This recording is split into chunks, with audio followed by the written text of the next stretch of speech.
Tonight, we have a new tape to play for you of Dr. King's voice. You lucky my boys using his telekinetic powers to hold me back right now. Lord, we ain't what we ought to be. We ain't what we want to be. We ain't what we gonna be. But thank God, we ain't what we was. Bitch, I'm from the back.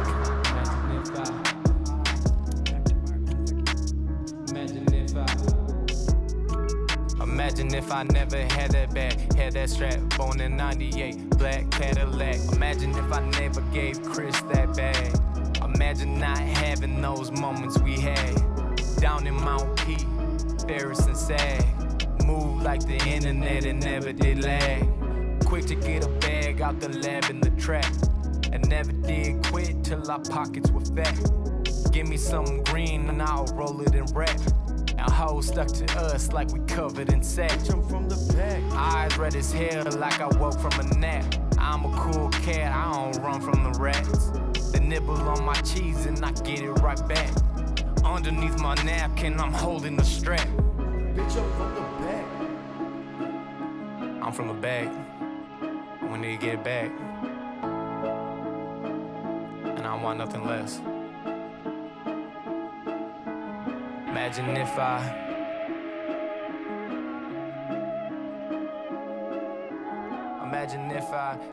if I. Yo, Idle Time Podcast. We're back again, and we're here with a fucking legend. One of my favorite people on the planet. Not just because he's a fighter, he's one of the greatest person I've ever met. We have the legend, the Iceman, Chuck Liddell. Thank you for coming out, my guy. Thanks, man. Appreciate Thank it. you. We definitely got one of the only time you ever see a podcast completely powered by Cybertrucks. So everything's plugged into the Cybertrucks. It's a one-on-one. Nobody else is doing it. Most people don't have one. So imagine having two and then having the Iceman in the background. You can't beat it. So we're going to get into it. We're going to just jump right into it.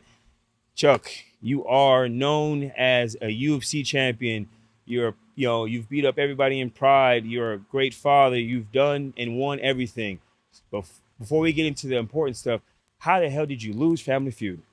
That's the first one. How'd you lose to the Bella Twins? Honestly, I don't know. We didn't do a good job. We really did not.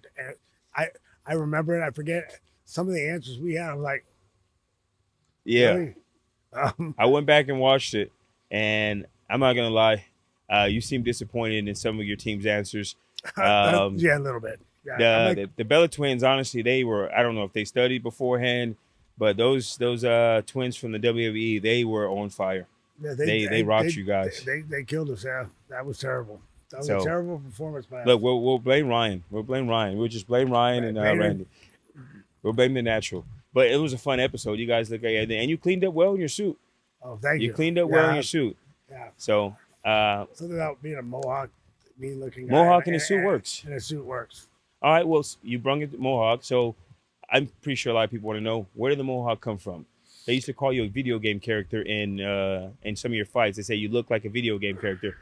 How did that come to be? Well, the Mohawk, it started with I grew up with my head shaved. My grandparents, I was raised with my grandparents, my mom, and but they required me to shave my head. My grandma, my hair was this long. You know, it's like you look like a hippie. You got your hair cut. I'm like, okay.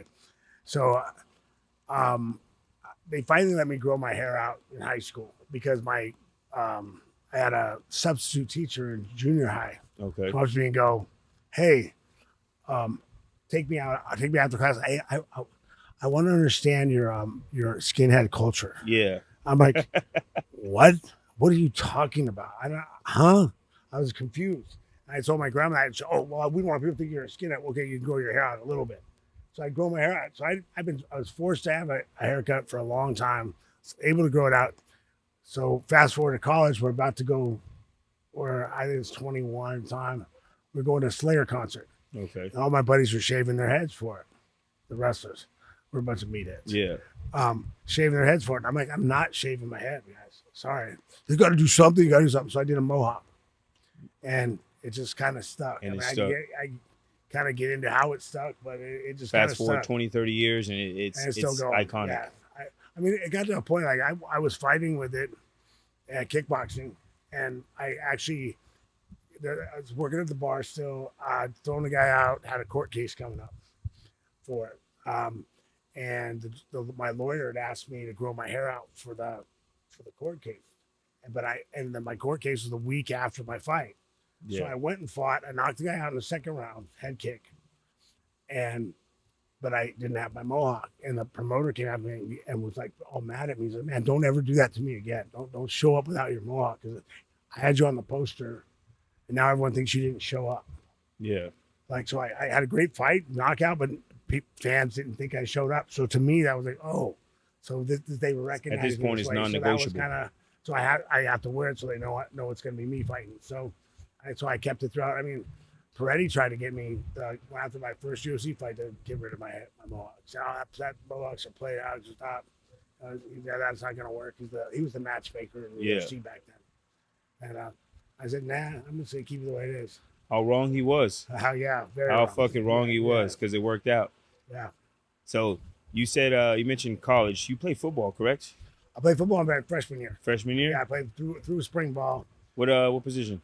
Middle linebacker. Middle linebacker? Yeah. You're 6'2", right? 6'2", yeah. Yeah. About 215, 220. Big ass white boy middle linebacker? Yeah. Were you fast, or were you just like violent? About 4'8", 40. 4'8", 40. The guy who started for us I ran a 4.51.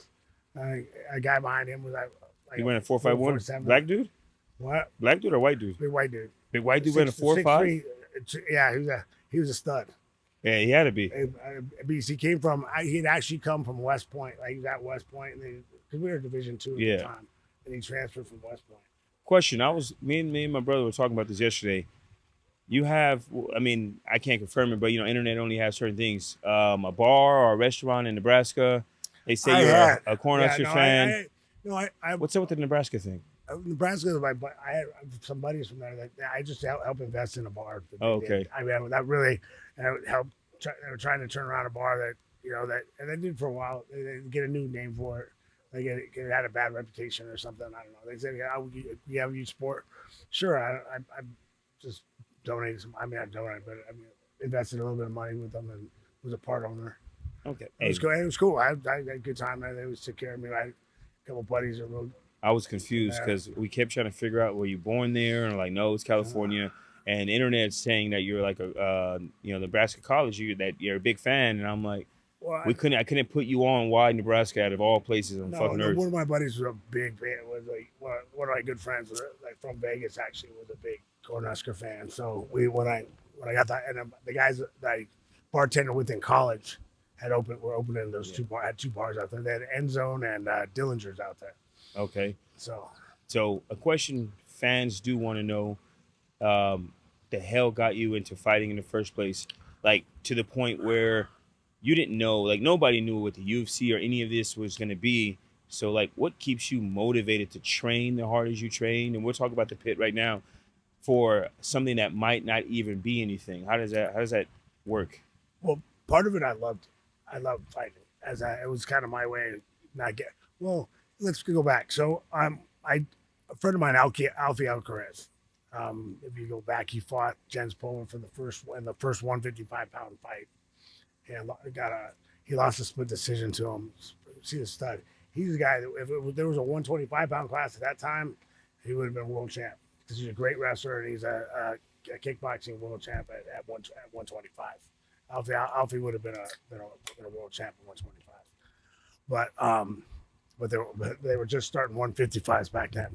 So, but like I had actually gone, I was kickboxing just to keep competing. I got into kickboxing I was going to watch him kickbox. Yeah. I just finished wrestling in college.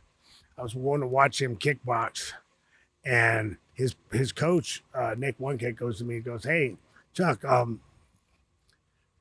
Alfie says you're pretty tough. You want to fight tomorrow night?" I went, "Sure, why not?" And so they had me weigh in, and then the commission was like, he's 0-0. How many fights you have? I said none. And, so he's 0-0. You're gonna fight a guy that's 15-0. That's not gonna happen. Yeah. Sorry, they're not gonna let that happen. So, but he saw I was disappointed. So Nick said, "Hey, why don't you get ready, and I'll go, and I'll go home and train and get ready, and I'll put you on my next fight." I said, "Okay, cool." And by chance, John Ackerman was my. I had met him at my old karate gym, which I hadn't trained in a while. Had called me up because they had this guy black belt coming in to spar, and they needed someone to spar him, so they brought me in. And we came in and we did light contact. I was not really light, like kind of full contact body, no contact the head kind of stuff, and then we did some stuff with headgear and against the wall, wall training, some weird stuff. But afterwards, my guys, man, you kicked his ass. I'm thinking, what fight were you guys watching? Yeah. Like, and I never had anybody do that to me. I'd be able to since I was a kid, I hadn't gone into the gym and had anybody beat me. Where I consider they beat better than me. They got the as best a man felt like you took the L. Yeah, and I just he'd given me his card afterwards, and I'm driving back from Vegas. I'm looking at the card and it says World Champion Kickboxer. Hey, I got to train. I want to do this. I want to try this kickboxing thing. I'll go see him. So I went to John's house. I called him up. He said, "Yeah, come up and train me." We went up there, and this karate guy came up. Jesus Sanchez was there. I was just the three of us, and he had us put boxing gloves on, and let's just do just hands and spar. Now, I didn't know John's. He had like 200 amateur fights, like 20 pro boxing fights, like 30 some odd pro kickboxing fights. He proceeded to hand me a beating for 19 straight minutes. 19 straight, at the end of night, unofficially 19 straight minutes. Jesus Sanchez was timing it and said, "Look, I can't watch this anymore. Please, can we just hit the bags? Stop." And John was like, "Oh man, this kid's pretty tough." So, I went down. We went down. It was raining, and John and I drove up there on a motorcycle. It started raining while we were training. And John goes, "Hey man, you gonna come back tomorrow?" I said, "Yeah, I'll be here. Okay, here, take my truck." I was like, "Oh no, I'm fine. I get home in the motorcycle." So, Yeah. "No, you're coming back tomorrow, right? Here, take my truck. 3 keys to a brand new truck." Okay, I was up at his house for the next 7 years, every day for the next Showed 7 up years. and ended up there for 7 years. Yeah, and then after that, he's been my coach. He's still my coach. Like we still do stuff together, but we don't always at his house because in 7 years we had a gym. He had a gym, I had a gym, so we weren't always up at his house. Otherwise, Sometimes that's how the best relationships happen. It's random. Yeah. It just it feels right. It works out that way. And the funny thing that with that go even further, I didn't realize so probably a couple of years ago that Nick One Kick was the guy that got me into MMA too. He called me up. He goes, "Hey man, Alfie says you're a pretty good wrestler. You want to do a mixed fight?" Sure, why not? And this was right when I was just about to get a real job. Like my grandma was really on me to get a real job. I graduated from accounting at Cal Poly. Yeah.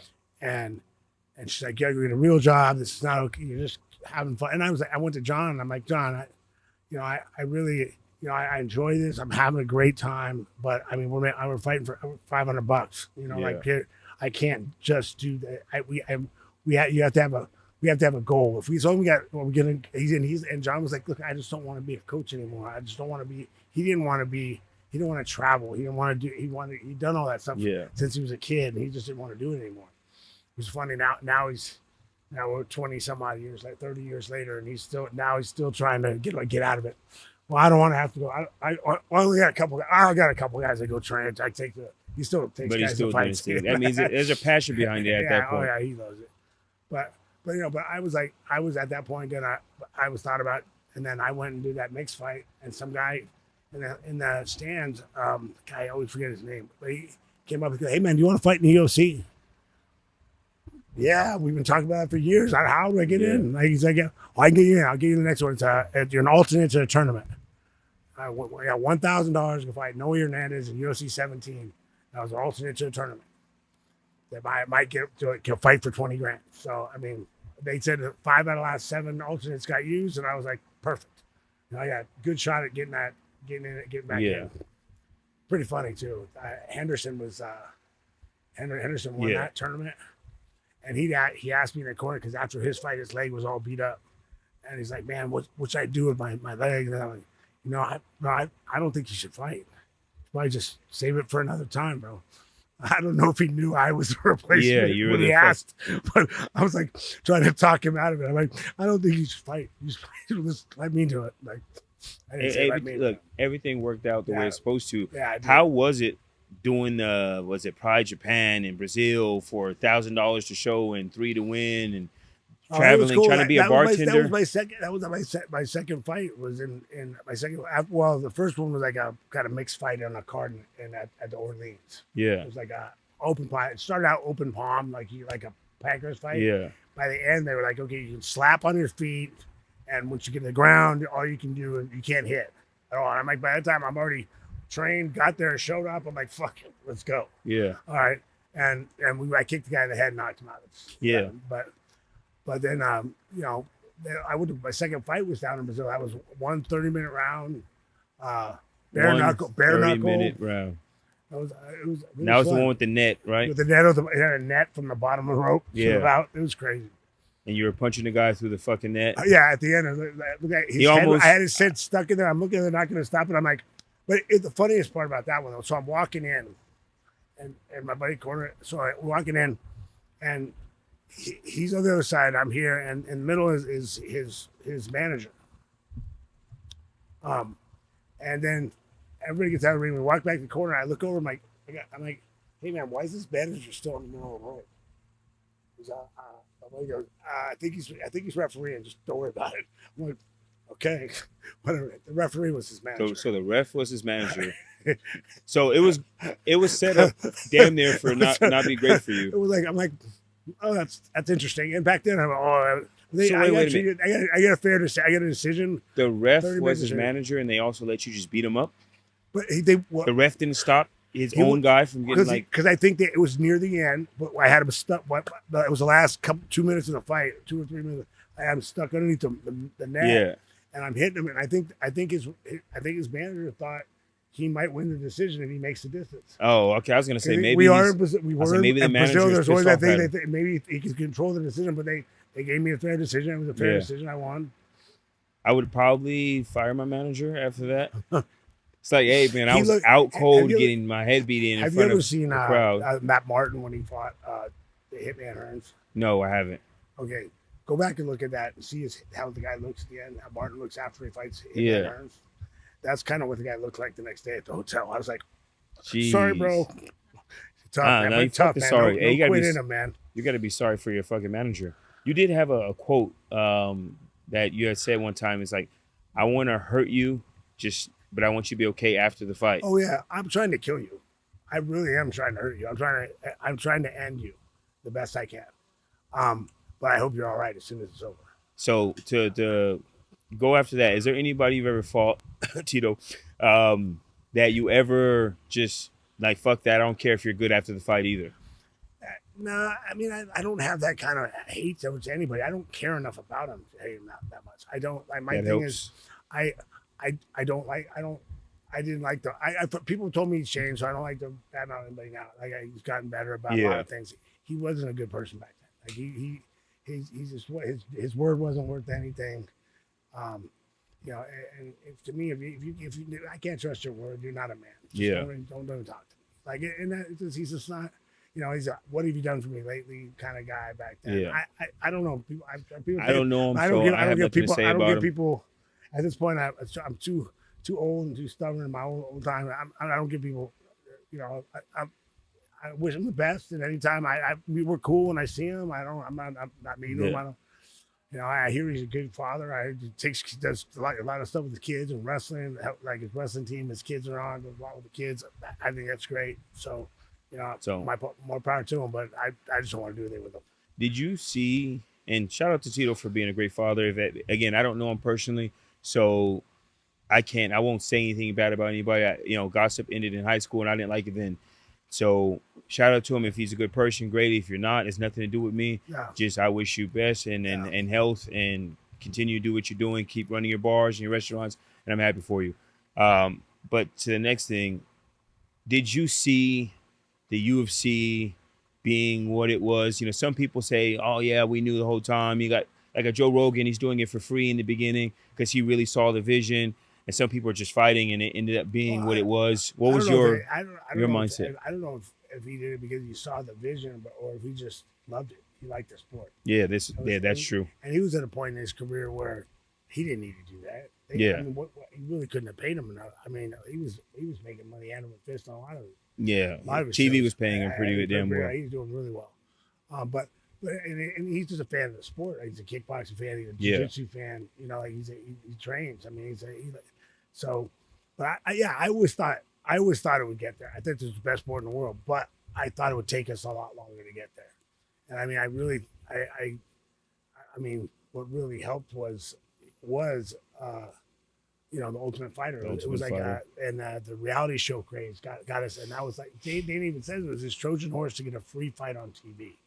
So you could not only see this, because I mean, before that, I spent a lot of time doing interviews with people that have no clue who we are, what we do, what they think they have no idea what the sport was, you know. And I had to deal with a lot of guys.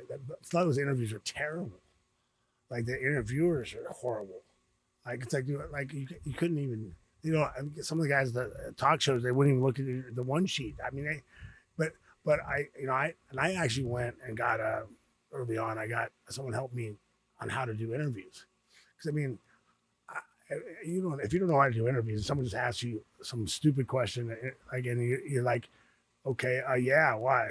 Like, and what kind of that, when that's on radio, especially, that does you nothing. But like, you know, I think the best thing they taught me, for anybody that wants to learn how to do interviews, if they don't know what they're talking about, they don't know nothing about you. Take the first question, how dumb it is, I don't matter, answer it yes or no. Yeah. And talk about for about a minute to a minute and a half about what you want to talk about. Just start talking. And then if they're any good at all, they'll make the whole radio bit about that minute and a half. And that's their job. These days we call it content, right? You just record it. That's for someone that does. That's if you're on a radio interview. Those real short, because they're short, right? Even the UFC is paying to have it on there. Yeah, they're advertising on your radio, and they want to have that interview with you on there. That's a lot of times how they get you on there. But they get you on there. Then that back then, that's a way to get those short interviews, because then they like you. Then they want you next time. Yeah. Hey, that guy made me look good. Yep. I was a jackass. I didn't do my homework. I came in here and I didn't know it, and he made me look good. I like him. Bring him back. I'll bring that guy next time. So for a long time, it was like me. There was like 3 or 4 of us that the only guys people wanted. So. No, UFC definitely took off. I think Spike TV, obviously getting on Spike TV helped, and the Ultimate Fighter. We talked about it earlier off camera. The Ultimate Fighter was. It was that. So I look at it as your era, like you were in the Larry Bird, Magic Johnson of the sport, right? You had the UFC before you, but the NBA took off, like the Showtime Lakers and the Larry Birds and all that. And that's where like the UFC really took off. You and the Tito's and Randy's and Pride, Vanderlei's, and then Forrest and Stephen pretty much were like the next Kobe and Shaq, like the Kobe and Shaq era, where they just really got it to a whole different generation to just enjoy carnage. Does it ever make you feel like laugh or think that how crazy humans are, that we love, like people get half naked, go into a cage, elbow each other, and we're all for it. Humans are all for it. We're fucking cheering. We're happy when our favorite person gets knocked out. We're happy when they win. We don't give a fuck. We just want to see violence. Is it ever like tell yourself like we have a problem as a species? I don't know.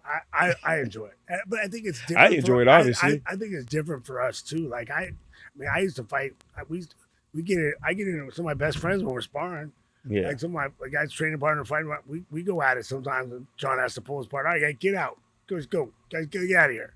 You know, we're going. I mean, I'm trying to kill one of my best friends, guy that I've been training with for 10 years. Adrenaline, testosterone. Get going. We're trying. I mean, one of my buddies, I wrestled with in college, and he was a Pac-10 champ, and he fought kickboxing twice, and his last fight was against Glover Teixeira. He beat Glover in a tough fight.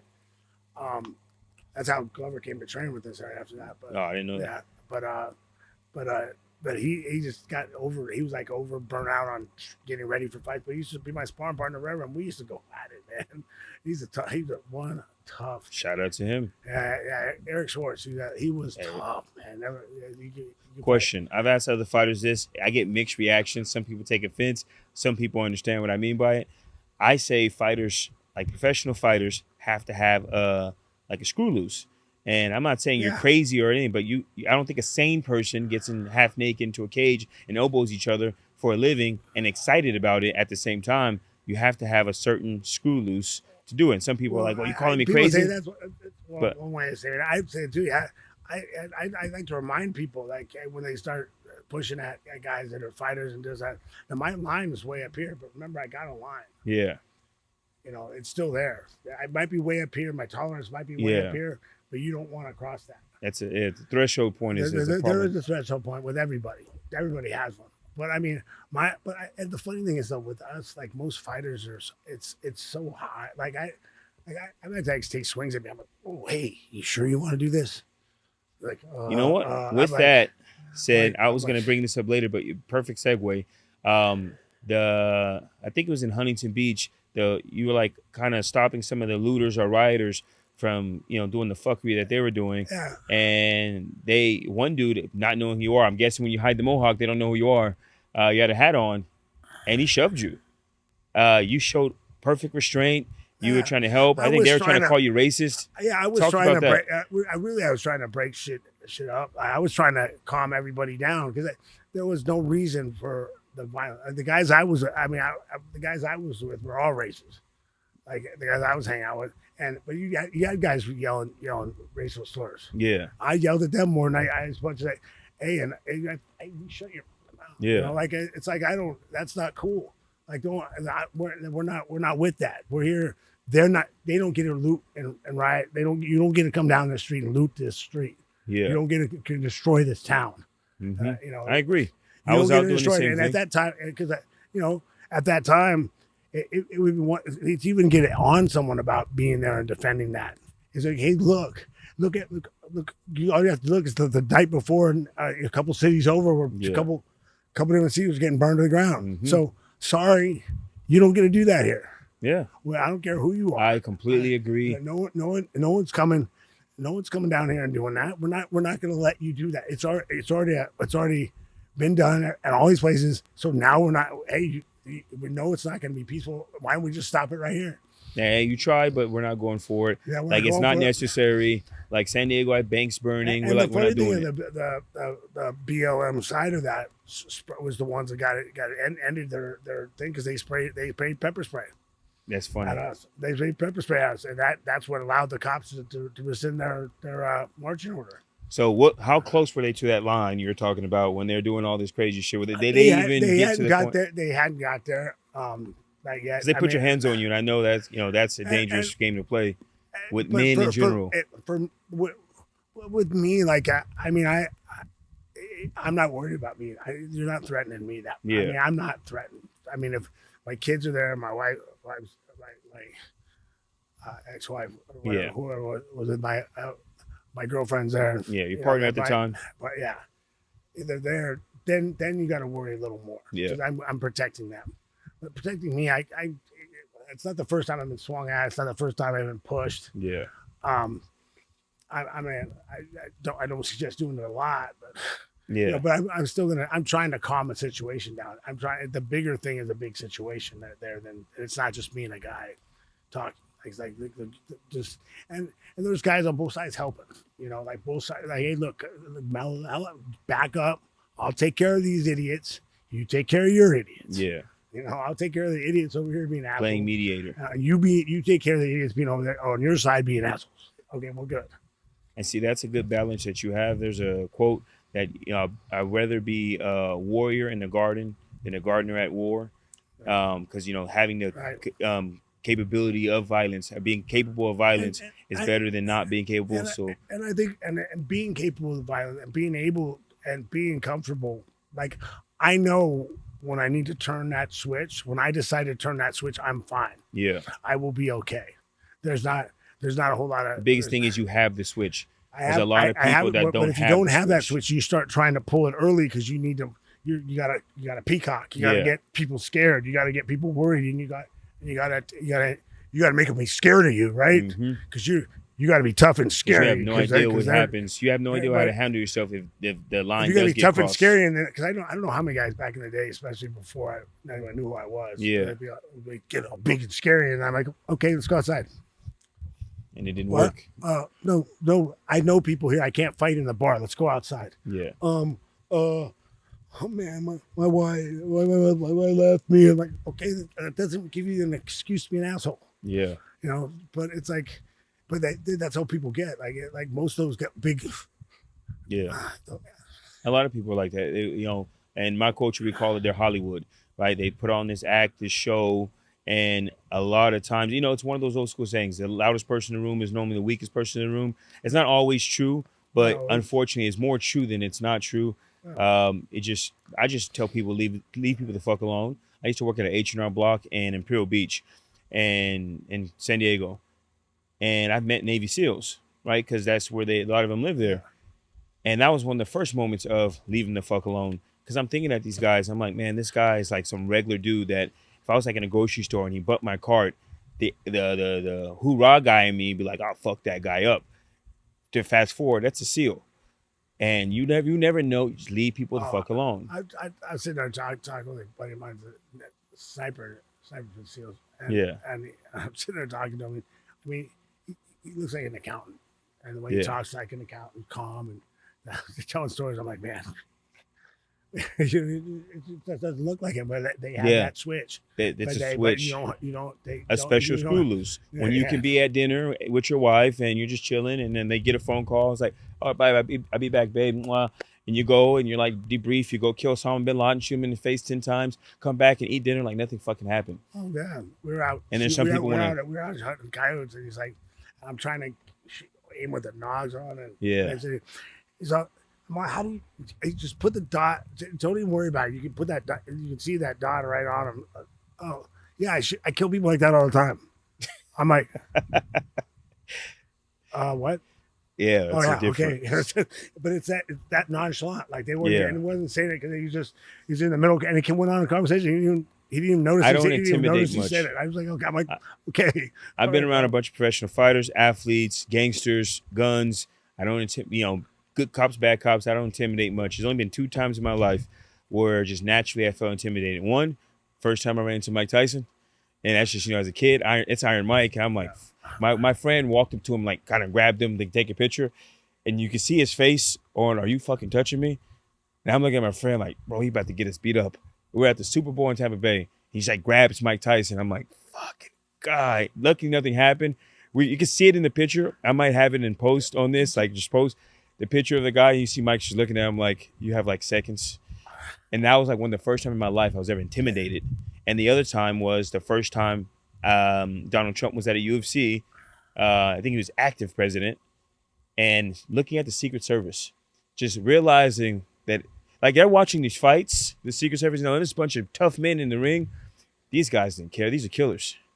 And I was like, damn, these are like SEALs, and like these guys are sitting here calm, cool, collected. These are stone cold killers standing right here. And I was like, man, you really like my size. I'm a big guy. I'm like, I can size you up in a certain, physically.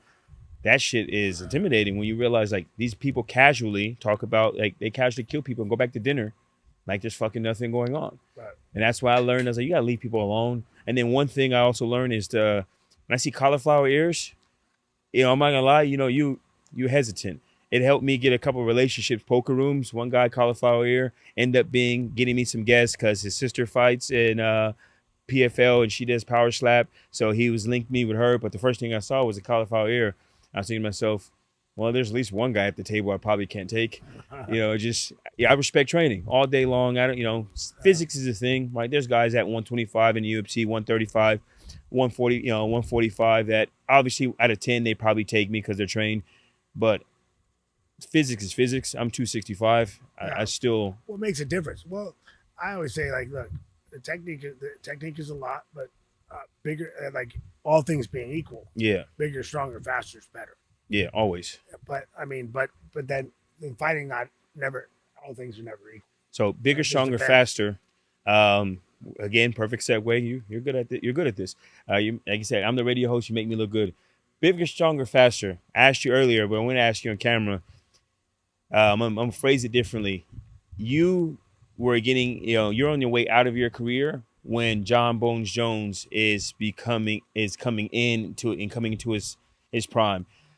Do you think that like in your prime, or would you have liked to face John I Bones really Jones? hate the prime thing because of the fact that it can never happen. Yeah, it's tough conversation. When you start combining different times, different things, and which time of John Jones. Well, were you happy that you were getting out when that guy's coming in, or was it like, fuck, that's I what would love to have I it? would have loved it.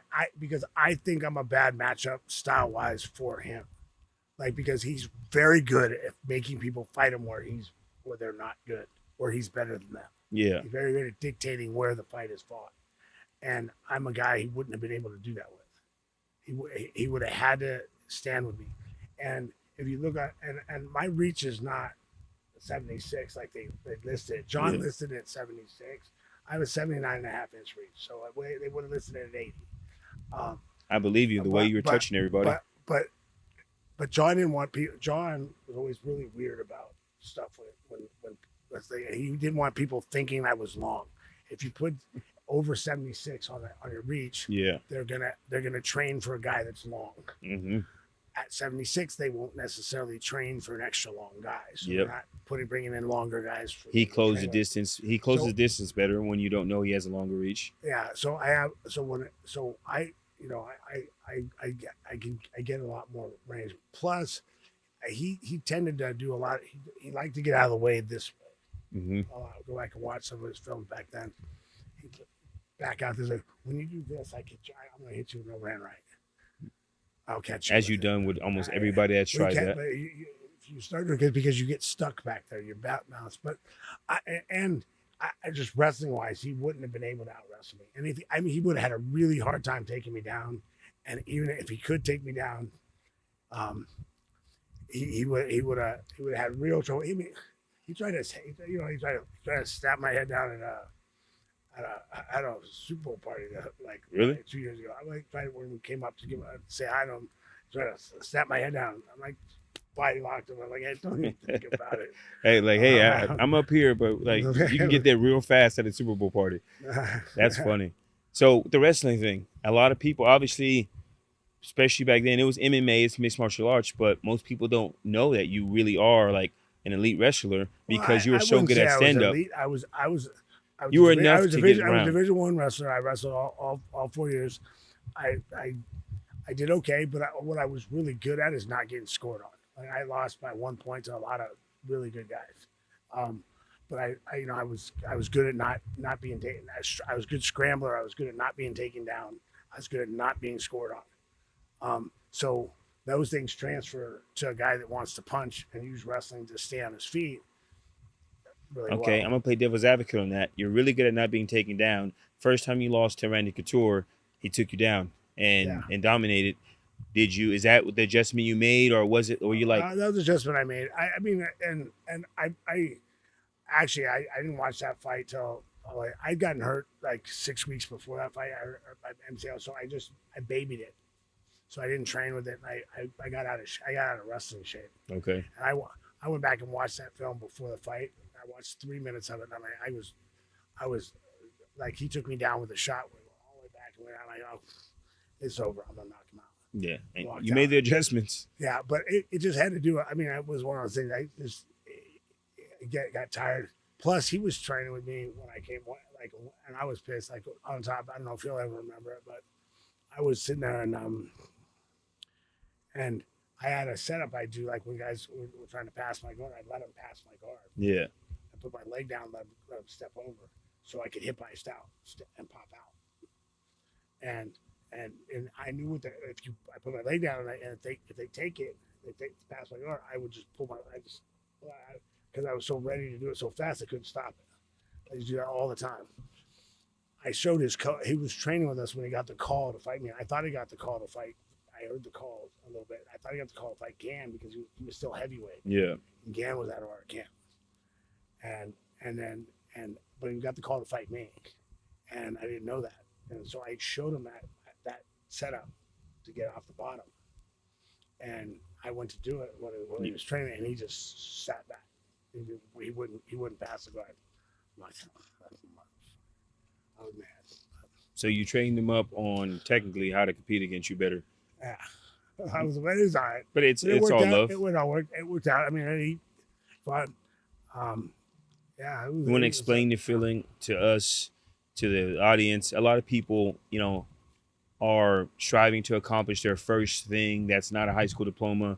A lot of people quit before they try, and there's been people that have accomplished things.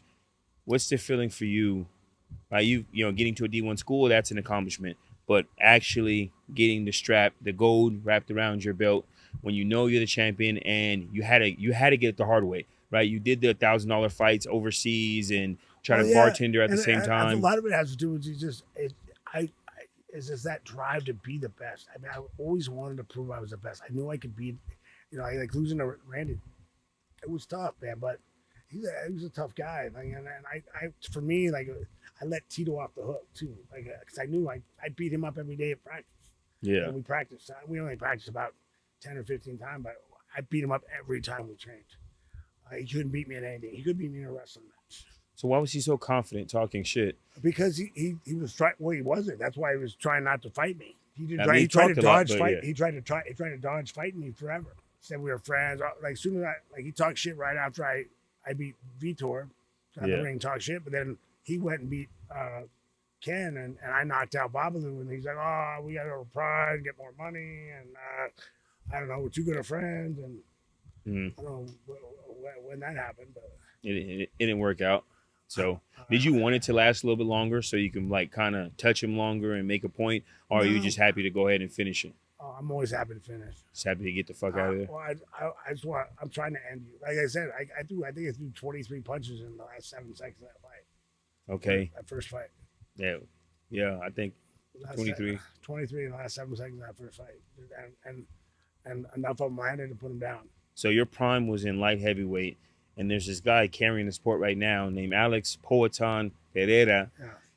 And I had a 4:00 in the morning debate last night with my brother. He was, talking about new school versus old school, and maybe it's the fan in me, and again, I don't claim to be a fighter, so you can give me your take. And the whole show is like, what the fuck do I know, right? His check left obviously is vicious, but I don't see that being the thing. I mean, he obviously can catch anybody. I don't see him matching up well with you. I think you touch him way too often. I think but you tell me. Look, I don't know. I've got to work with him a little bit. I worked with him since he started doing. Glover had me help him since he started talking about coming over from Glory, from the kickboxing, and because I made the transition, kind of get it. And I went back and worked with him a little bit on some head position stuff and some other stuff. And I like working with him on the wrestling stuff. And he's a better kickboxer than me in general. Yeah. He is a better kickboxer than me. I mean, it's a solid. He's a great kickboxer. He'd have to survive a couple. Me not catching him. I don't know him. I might get him to try to do one of those. I would, if I found him, I'd try to wrestle him all the time. I'd try to take him down all the time because I'm a good enough wrestler with guys that don't have. He doesn't defend a takedown. You have wrestlers in the background off camera, like hell yeah, that's it. He's not a guy I want to stay. I wouldn't choose to stand with him. I mean, it's not. People can call him a one-trick pony or whatever you want to call it. That left has napalm, and you gotta respect it. Yeah, he's got exposure to both. He's got both hands. Yeah, he does. He can knock you out with either hand and both feet. So anybody like that, I prefer him. I prefer to wrestle on the ground. Okay, John Jones stand up, Alex on the ground. Yeah. So sure. I mean, what that guy's doing right now, he's moving the needle. He's carrying the sport. He's awesome, and he's a good dude. And he's one of the guys. He's as comfortable fighting as he's like. There's very few guys that I think are like as calm and as collected as I feel like I was. But like Glover's the same way. They just like fighting. They like you go out there, they're just calm. Yeah. He thinks he's gonna knock you out. So He goes out there, he thinks he's gonna knock you out, and most of the time that's what happens. the thing I like about them when I met them, even though Paul doesn't speak English, is they just seem like good people. And to me, that beats everything. Glover's one of the nicest people on the planet. Big smile. Nice guy, good dude. Loves what he's doing. Love being a fighter. Love the fact that he got to fight for a living. Yeah. He loves it. I mean, he's like, and that's one of the guys like really truly like me. I got paid to do what I love for them. Yeah. I couldn't have had a better job. He used to ask me, "What don't you miss?" And I said, "There's no part about it that I don't miss." Yeah. I even like cutting weight because I knew that meant I get the fights the next day. I get my reward now. I'm completely done with my getting ready. Now I got to go have some fun. That's a good mindset to have. I know a lot of fighters that obviously weight cut is what they say is the worst part for them. They hate it. I learned early too, was because I used to wrestle. We used to cut weight, and then like as soon as you make weight, I'd go eat crap. I would just eat whatever I hadn't got to eat because that day, and my the first guy that did my nutrition, he's like, look, you gave me 8 weeks, give me 1 more day. After you weigh in, just eat right for 1 more day. Yeah. Then I don't care. Eat whatever you want. Yeah, to next camp. Yeah. Until we're ready, until we're back. You can eat whatever you want after that. But it's not just, you can give me 8 weeks. Give me, and then later he talked about it. Hey, come on, you keep your diet as you got older. Like I started watching when I ate a little more on a regular basis, and it's still like I used to, even when I dieted, I do like 3 cheat meals a week. Just so I could. So I didn't. There was never nothing I couldn't have, but then it's like, and then if you couldn't have it. Were you guys doing Epsom salt baths even back then, or like, were you guys cutting? How you guys cutting weight? Old school running, old school, sauna and stuff. Sauna. I usually just plastics, and I try to diet down for the most part. Yeah. And I didn't like cutting a lot of water, so I usually. I mean, I think the worst I ever did was I had a day of weigh-in. I had to fight. I weighed in at 12. I had to fight at 8, and I cut 19.5 pounds for that. Same day weigh-ins. But that was because, a long story, but they moved the fight 3 weeks, and my whole fight team had already planned a trip to Hawaii right after my fight. So we all just went on the Hawaii fight team trip before the fight. Since we were all trained, we trained out there with Egan and away out there in Hawaii, and came back and fought. But I needed to lose 5 more pounds during those 3 weeks, and I put on 5 pounds during those 3 weeks instead. So instead of cutting 10 pounds, now I'm cutting 20. Okay. So, question for you: you're a lot of people's hero, right? You're a lot of people's favorite fighter. Who's your hero on the planet? Just my grandfather. Grandfather? He was my hero. He was. Would you like to elaborate? He was a guy stand up for anybody. Didn't always have very principled, very he retired from the sheriff's department, but he was always a good example to me. Like always, everything was black and white to him, right and wrong. He didn't care what it cost him, what it did. He stand up for whatever he believed in. So, he was my hero. That's great, man. Yeah. That's great. And would you say you embody a lot of what he taught you? I try to, man. I try to make him proud. That's good shit, man. It's good shit. So that's a great question. I love that take. I'm gonna send that to you as well.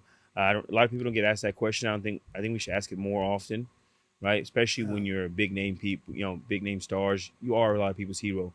But people forget that, there was a time and place where you were growing up and there were heroes on the planet that you guys looked up to make you the man that you are today.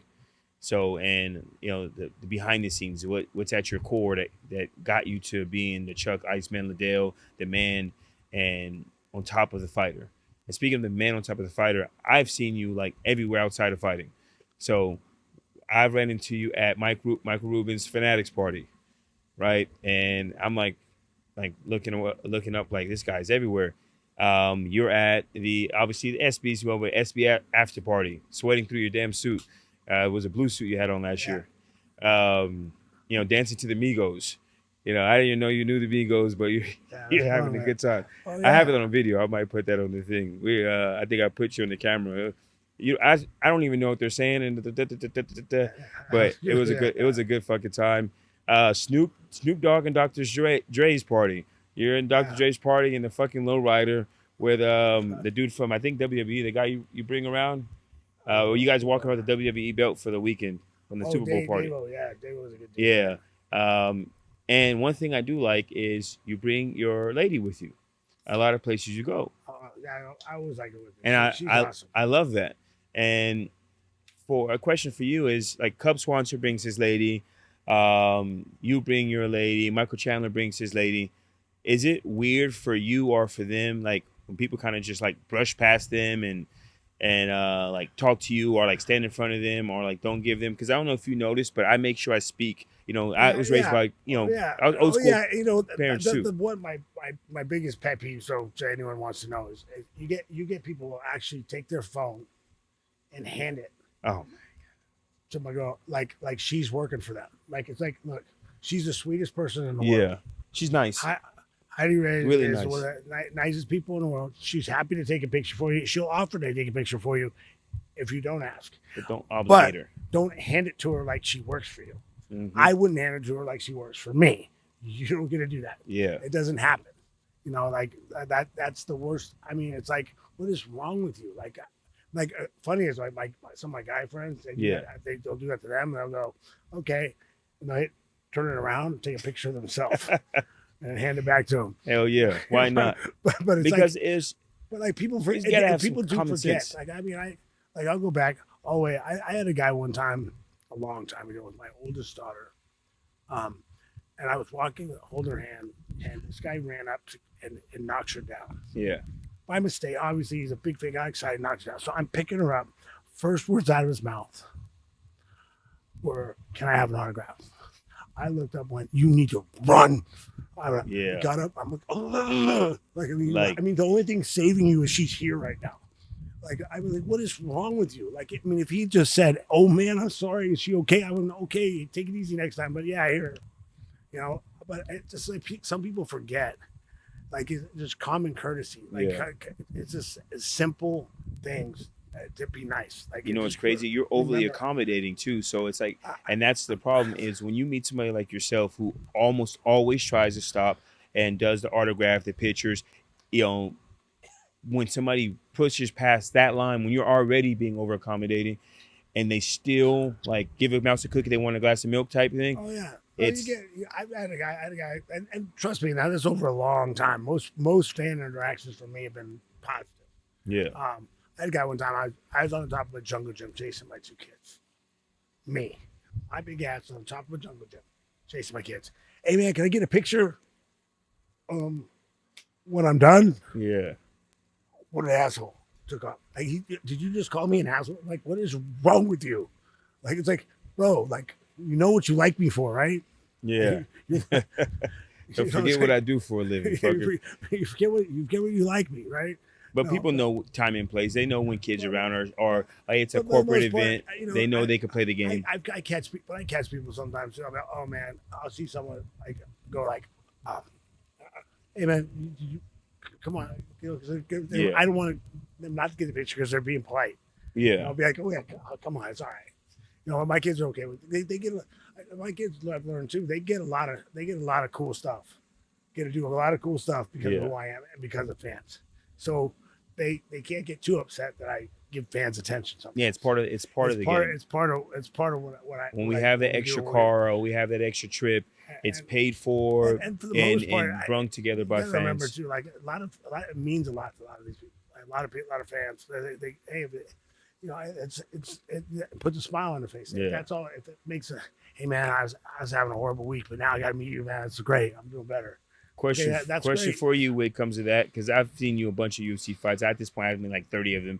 I think I ran into you, and sometimes you know you I don't know if you drink now, but you definitely you've had a few. Yeah, I do. And people are like, oh, he's drinking. I'm like, I probably would if about 500 people were about to come touch me and be in my face and. I don't do it for that because that doesn't bother me. Like I'm a people person anyway. I like people and that doesn't bother me. If I'm drinking, I wanted to drink. Yeah. I'm not doing it to avoid people or I You're don't. just having a good time. Yeah, I'm having a good time. Like for me, I'm not. That's one good thing. I don't want. Like I don't drink to drown sorrow or drink to do that.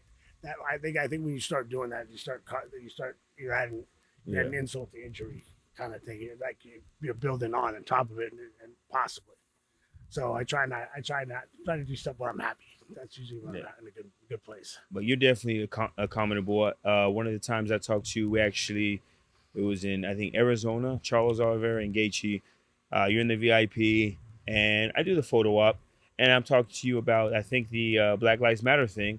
And, we had like a 20-minute conversation, and it was great. And I was like, I hope he doesn't think I'm rude because I'm like ushering you back because there's still a long line of people trying to take a picture. I was like, I hope he doesn't think I'm rude and like trying to get rid of him.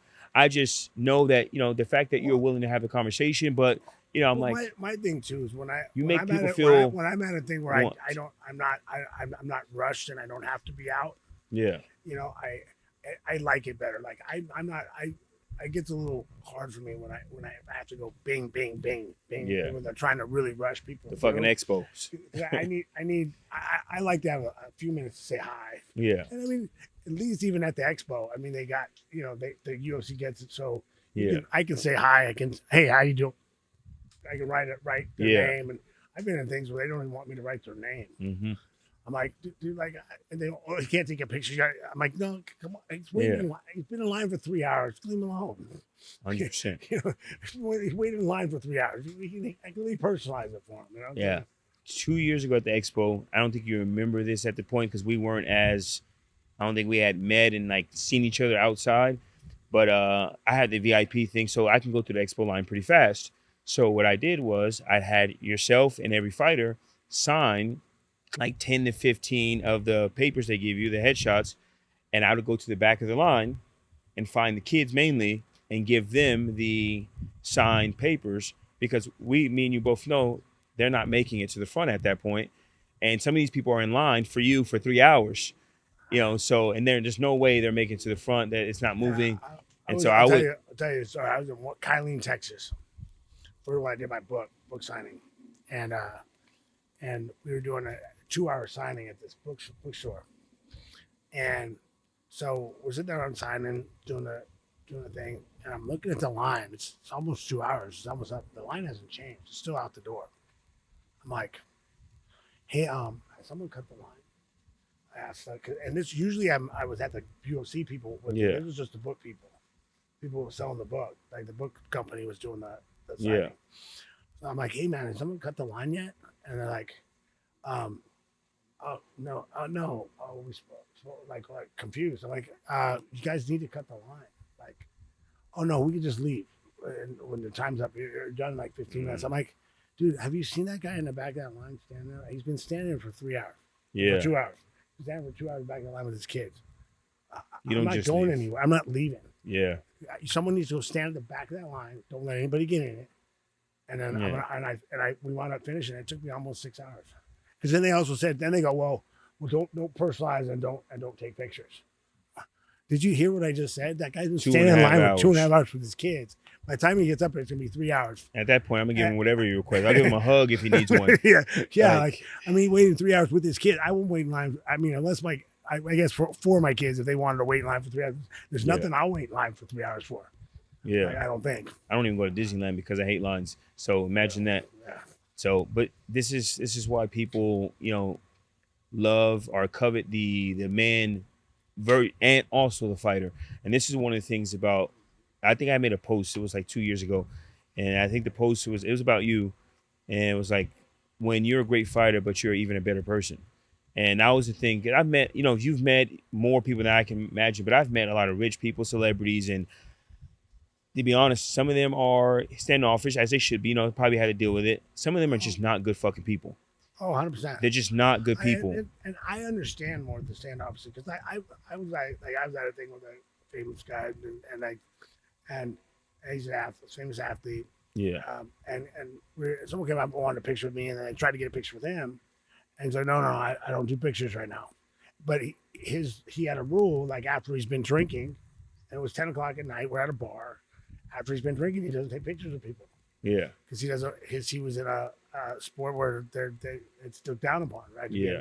They get so, but he's like, I'm like, don't get mad at him. He's on his private time, Yeah. and he just said no, like, but and some people, A lot of fans feel obligated, like they're supposed to because they bought tickets, and it's like, But- we you not- want to help, but not every single time am I going to oblige to everything you look for. Sometimes I want to actually breathe and relax, and that doesn't make a person a bad person.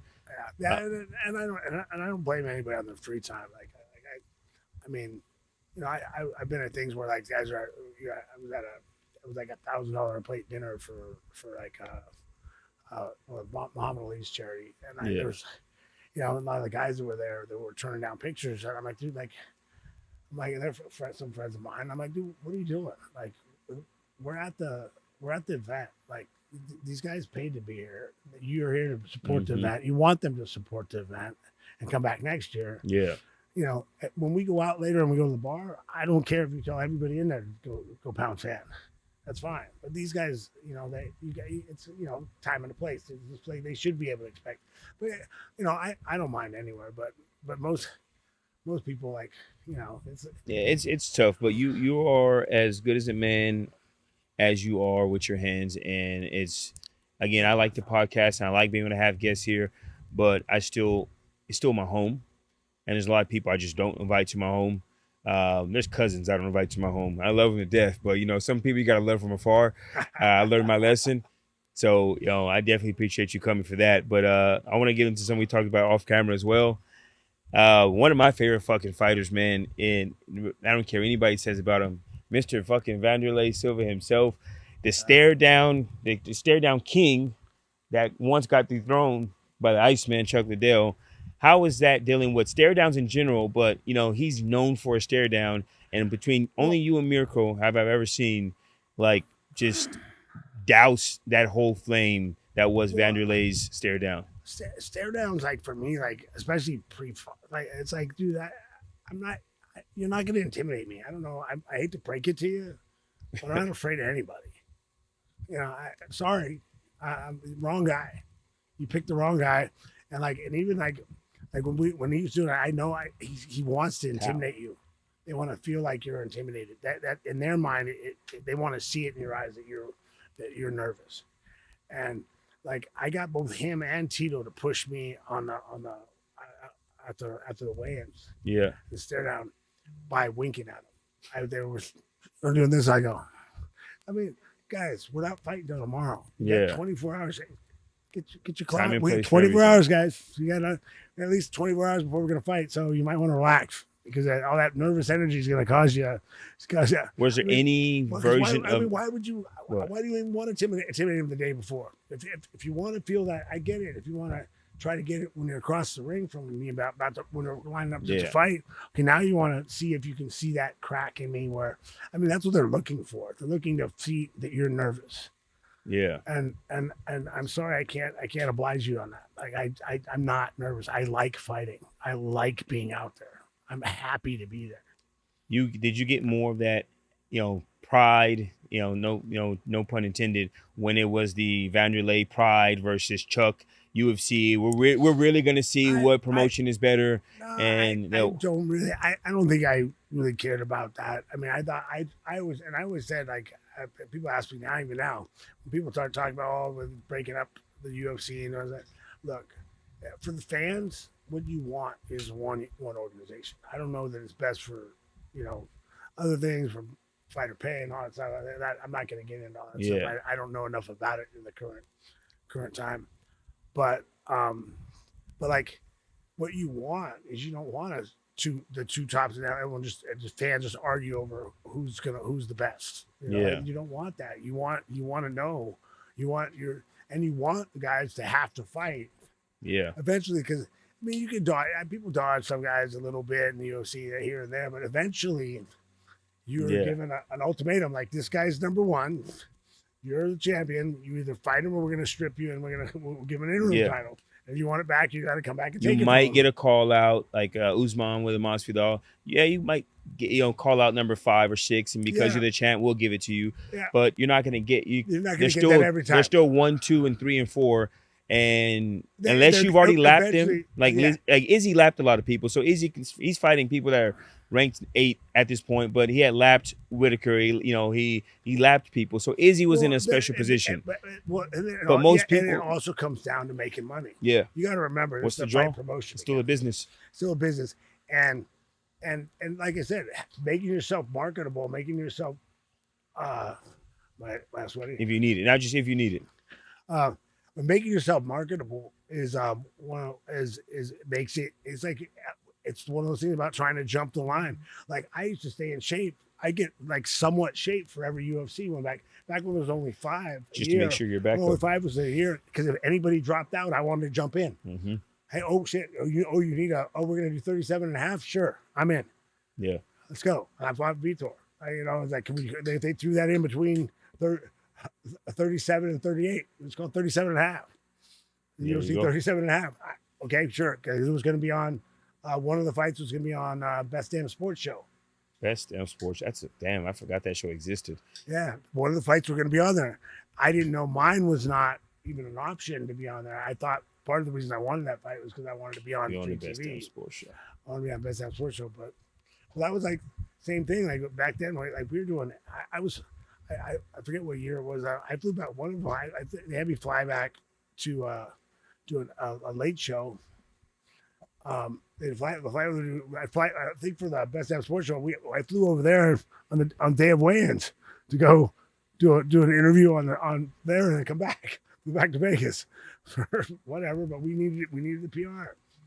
So it was that was the time. I mean, but that's smart. There's fighters that do that right now. They follow the promotions and they stay in weight. They stay in shape. They're not even named to back up, but they stay ready because they're ready to fight. They want to be able to, if they get called on, you want to be ready to go. Okay, yeah, I can jump the line, because it's jumping the line. Yeah, like it's your chance. It's a shot at getting a shot at the title sooner, or getting this. Like I argued, that's the only thing I ever argued for, is like when Randleman came down. Yeah, from heavyweight to fight in the UFC. I'm like, hey, I need to fight him. And like Dana's like, well, I can't have you fight him unless you're gonna fight Tito. You're gonna fight Tito next. After that, I'm like, yeah, of course. And you finished both. Fucking Randleman. So, that was you didn't throw a lot of punches that fight either.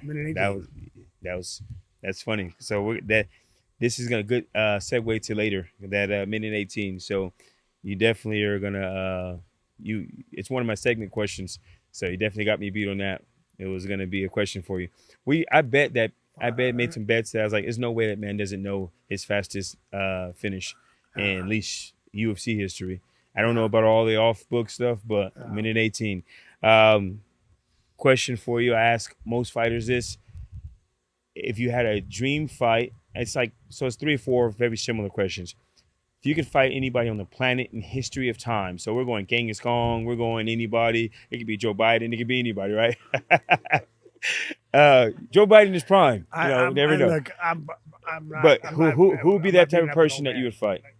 And anybody in history, human history, that you can think of, who's your perfect fight? I don't know.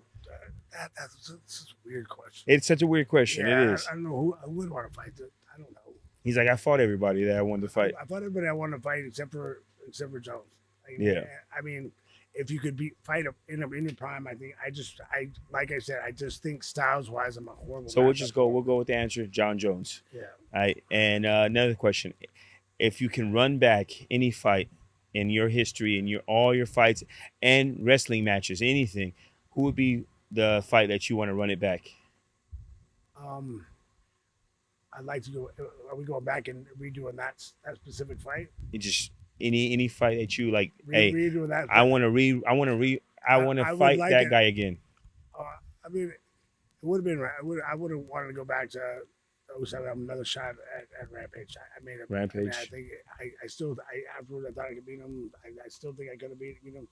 And at that point, I probably wouldn't have been far from retiring, because I would have avenged all my losses and And Rampage over Rashad? You don't want to go back and like you wouldn't think?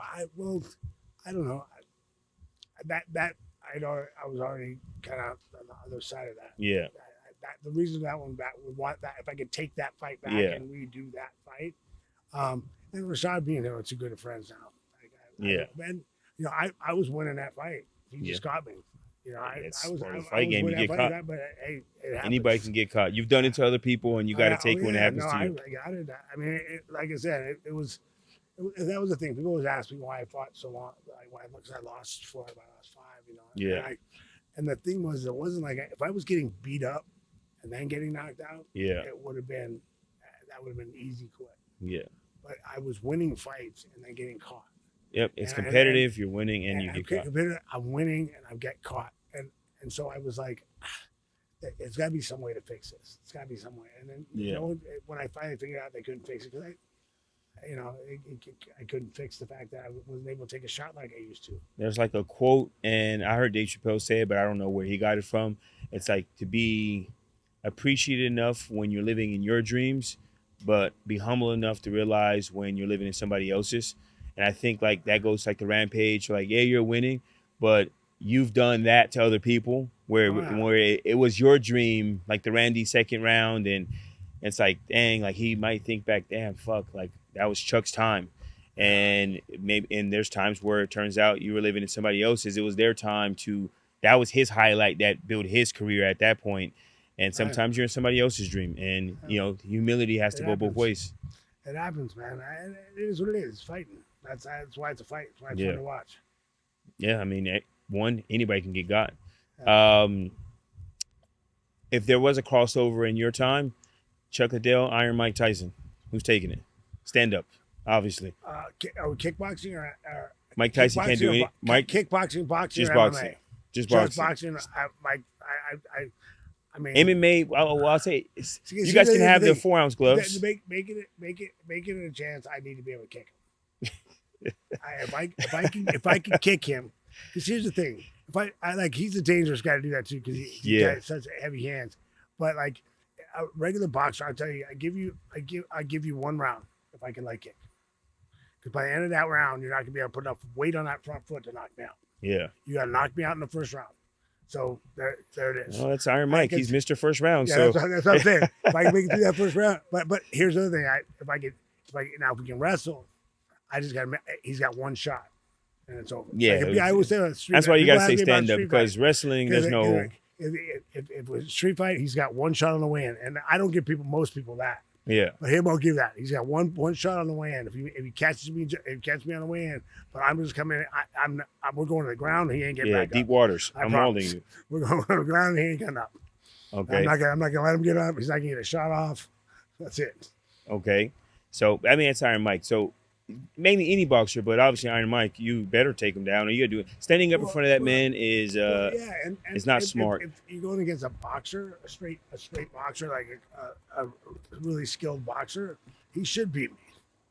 If he doesn't, I mean, I'm not a boxer. I was a good kickboxer, a decent kickboxer. They're similar sports, but they're really different. Good was being able to mix everything together. What really in the beginning really helped me become really good was I was pretty good at everything. I had heavy hands. I get hit hard. I hit real hard, but you had to worry about me wrestling.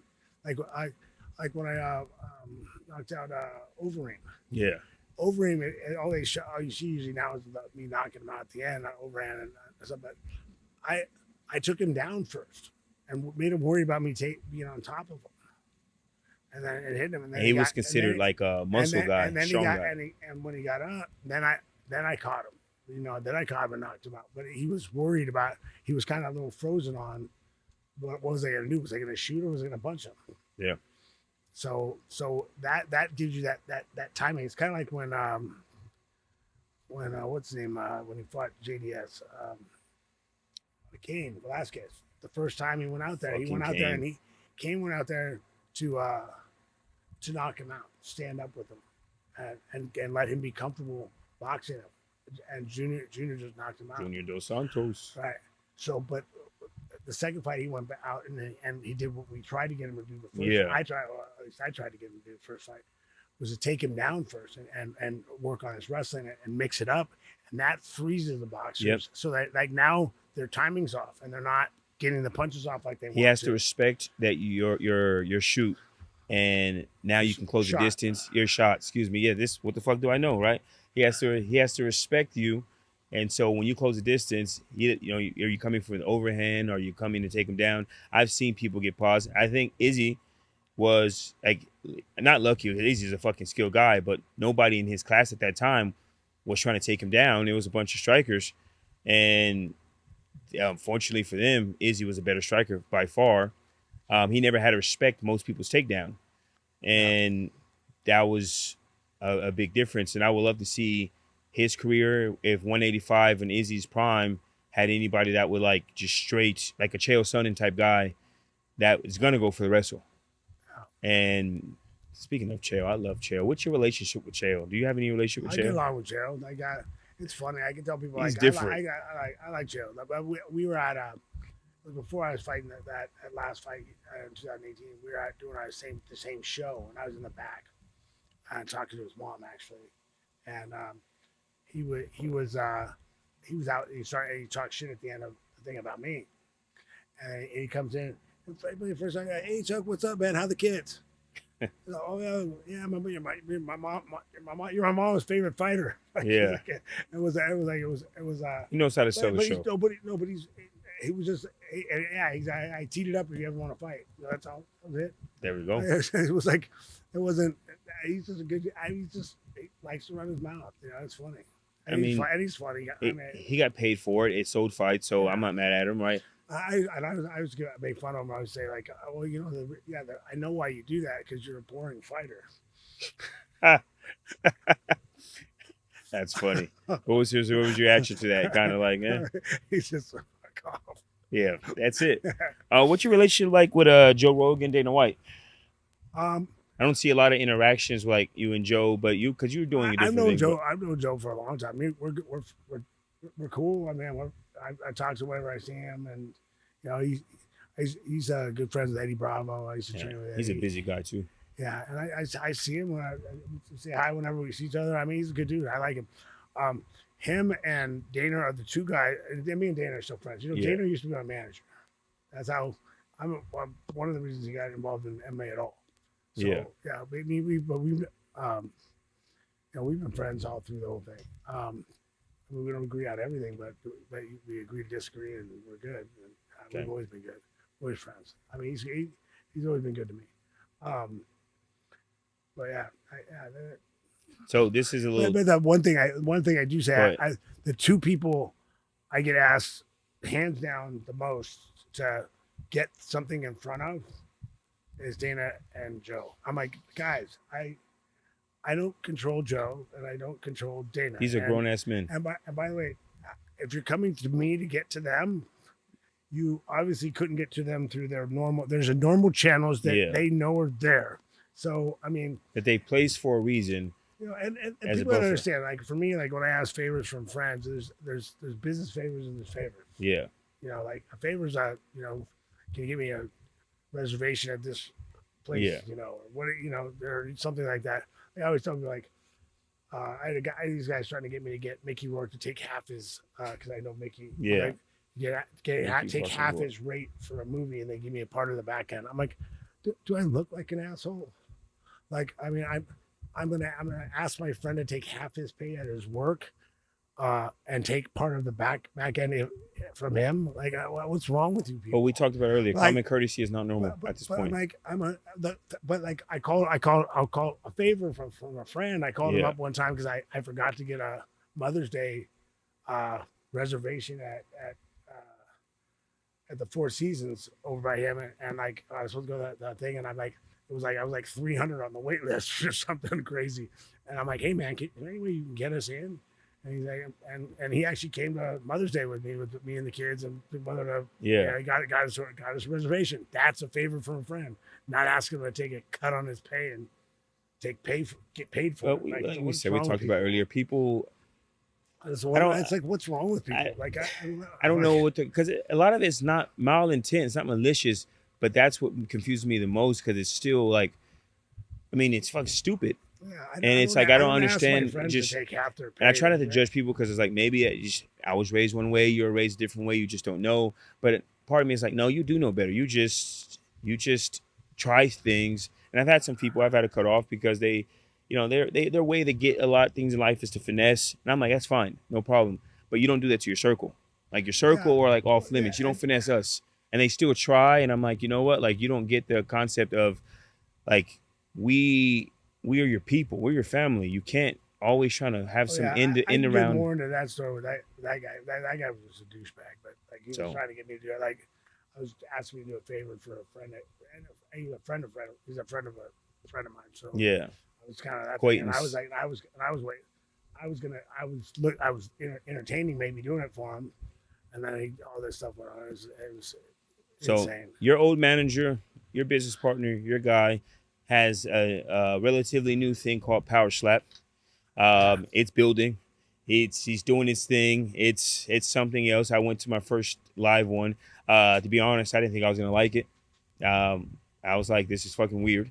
But live, it's fucking amazing. And I've met some of the talent. I'm gonna call them fighters, but I met the talent, and they're solid people. What is your take on Power Slap? Look, it's not for me. I'm all for us squaring up and trying to hit each other as hard as you want. But Yeah. if I don't get to defend myself, I don't think I'm gonna let you do that. But more power to them. If you want to, if two grown men, two grown women want to hit each other in the face, see who hits harder. I mean, we used to play that game when we were kids. Mostly using the arm or something, but Yeah. Body shots or know, something. Body shots. All good, but yeah, I'm not. I'd be surprised. I'm surprised, especially body shot. I've had people like ask me to body shot them. I don't know how many times. I've seen sure? that. Yeah. Are you sure? Yeah, viral video of a guy ask you to kick him. You leg kick him, Yeah. and I don't even think he went 100, but you can see No. like it. I gave him a decent one. Yeah, but it's still Yeah. like I was thinking to myself, I wonder if I should have him do that. And instantly, I was like, "Fuck, I look like no, I'm not. I'm good." No, like- that one too. You're better off with the body shot because that one's like it's really well. You're not gonna. The good thing is I'm not gonna hurt you. Yeah, But you're gonna be walking. It's gonna hurt for about 3 weeks. you're gonna limp. You're gonna fucking limp for away about after 3 this, weeks, yeah. and that's what 60% in love Yeah, coming you see into that- it. you see that- I'll show you the bruise on the leg. Oh, later. shit. I had a picture of that. He sent me a picture of the bruise next. Yeah, I day. definitely want to It's see like- it. It's like this big.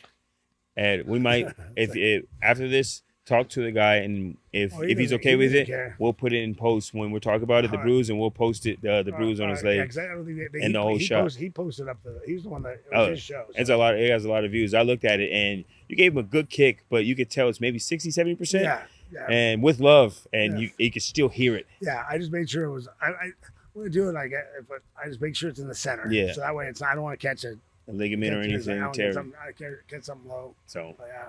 all fighters. We're gonna get into our segments in a second, but all fighters are asked this. I gotta ask you, who is your Mount Rushmore, and then like who are your favorites? Those are the tough ones. There's no right or wrong. It's everything is opinion based, right? Beauty's in the eye of the beholder. So who's your like top 4, pound for pound, skill for skill, and then who's your favorites? There, it's not always the same. And I'll give you mine. Well, Matt Hughes, BJ Penn, Legends, Anderson Silva. Spider.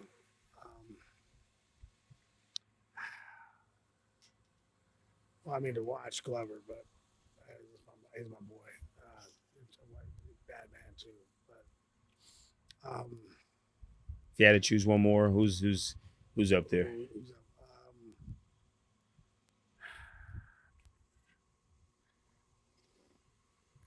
Mighty Mouse is pretty bad. I was gonna be disappointed if you didn't put Batman. Mighty Mouse in there. So my Mount Rushmore, our GOAT conversation. Maybe you're biased, you didn't put him in there, but I put John Jones in there. Despite all the other thing, the man is he's a savage. He's there. I mean, he's skillfully, technically Yeah. one of the best fighters. He's in the. Yeah, he's in there. I mean, So won't get mine, into look, it, but- mine is John Jones, Mighty Mouse, and I tell people like everybody's lucky he wasn't 6'2". Mighty Mouse is one of the most all around like skilled fighters I've ever seen in my life. Amanda Fun to Nunes, watch. Still Yeah, fun still to trying to win a fight, to finish a fight with. Yeah. And at the end of 5 rounds, they won all 4. Mighty Mouse is They won all 5. he's up there now. If he wasn't his size, I think he would be a lot more mainstream than he already is. Because heavyweights sell more and light heavyweights sell more. Little guys don't sell as much. But the dude's skill, and we're talking skill for skill, pound for pound. Mighty Mouse has to be in anybody's GOAT conversation, in my opinion. But again, I'm not a fighter. What the fuck do I know? Amanda Nunes, she's in mine. She was so damn dominant, and she almost never really got tested. And the one time she got tested, she fought bored. And so I put Amanda Nunes there. Anderson Silva is in mine as well. And if I don't know, that's my normal 4. If I had to put a 5 in the GOAT conversation of like pound for pound, skill for skill, I don't know. The 5th one is there's so many names that are in that bubble. That's the hard part. So many names in the bubble. I would like people say GSP and he's not there for me. Like he's in the bubble, but he's not my. Yeah, he's right there in the bubble, but I can't put him over. He just for me, he fought too careful after losing that, getting knocked out. He fought way too careful. Mm-hmm. Although he made really good guys look stupid. Yeah, this is true. So I'll stick with my 4. Now, your favorite fighters. That was your GOAT conversation. Who are like your top 2 or top 3, just your favorite fighters to watch, or just favorite fighters in general? Oh, those are some of my favorite. All those guys I like watching a lot. They're the same. I mean, obviously, guys that I have an attachment to a little more. I mean, like Glover's of course. Yeah. Like one of my guys. I jump out of the seat for that guy. I mean, I like watching Poirier now. Like, he's fun. Like, Yeah. He's dangerous. Yeah. I mean, you can't blink. And he's a nice guy too. Like I think it helps when you're a good person, but you're a professional. You go in there, you do your job. Like I like watching Izzy fight. Like I try not to like him his antics a little bit, but I really like him. I met him once I met him around. Can't take away his. No matter what you say about antics, the skill set is there, and you got to respect the dude's skill set. And he's just trying to. He's just doing his thing. Yeah, they're just trying to be the way. That's more. A lot of the stuff they do nowadays, I don't get. I'm old school. Like when it comes to like. It's different day, baby. I mean, there's a little. I think people are you're allowed to talk about a little more things. I mean, Tito said something about my girlfriend one time. I mean, I want to get him at a club right after his fight. Or after he fought Vitor, I walked up to him and said, "See, yeah," he said, "I don't date white trash bitches like Chuck." On a radio interview in San Diego. Yeah. And my guys from the Chargers called me. I was like, "Hey, man, like this guy talking shit." So I after they can't ask me to squash it out of a thing. Yeah. I told him I walked up and said, "Look, walked up and said, hey man, here, first off, this is my girlfriend. Apologize. Yeah. Secondly, you ever talk about my family or friends in a radio interview again? I know where you live. I'll come beat you in your living room. We got that." And I meant it. Like even that whole thing when Khabib jumped the thing and went after those guys. The way those guys were talking shit about his family, I got no problem with them. No, they going after the way they did it. Yes, they went after. They should have waited. If they want to do, you want to do a gangster, you want to do it the right way. Wait till you get in the back room. Yeah, I would have pushed him in the room by myself. But emotions, adrenaline. You're talking about his family, his religion, his wife, his father. Oh yeah, it's dangerous game you're playing. And a lot of that stuff, that stuff's not to me. That's just it's a code. Like you talk all the shit you want about me. Yeah, my camp, how I train, how I fight, whatever. I don't give a shit. But leave my friends out of it. Leave my friends, my family out of it. Yeah, don't go the Kobe Covington route. Right, great fighter, and I get. And by the way, and with him, like I like Kobe, but I mean, but don't be surprised if you're talking shit about my kids, and I walk up and I run up to you in a restaurant. I run up to you. And it's like what he said. You're talking shit to him. And you walk up on him with your hands down and get hit in the face. Yeah. Don't be. I mean, two piece in a soda. Yeah. I mean, don't be surprised. It's not. We're grown men. I've been watching we doing out colds, right? Doing videos, watching these guys. This guy taking all the shit out of his pockets, puts it down the side, and comes walking at a guy with his hands down and gets knocked out. I watch you watch those, I'm like, what is wrong with you? Like, it's like if you're gonna. I think they think it's TV. Yeah. People think it's TV, and like it's. I mean, that's not how they don't think it really happened. And then when it happens, everybody's shocked. I used to go up to the bar and fight like the college kids in the bar, and I get in the middle of my mouth. I'm like, look, neither one of you wants to fight. Either one of you was a fighter. You would have already fought. If a punch would have been thrown, just shut up. Go the other way. Leave me alone. I'd always tell, hey guys, please, just do me a favor. You kick his ass later somewhere else, just not here. Because if you do it here, it becomes my problem. Just for me, please, just go. And then guys are, I told Chuck, I was going to kick his ass, but Chuck asked me not to. Perfect. Works for both of us. Yeah. You know, you get out of fighting because I know you don't want to, and I don't have to have you causing problems in my bar.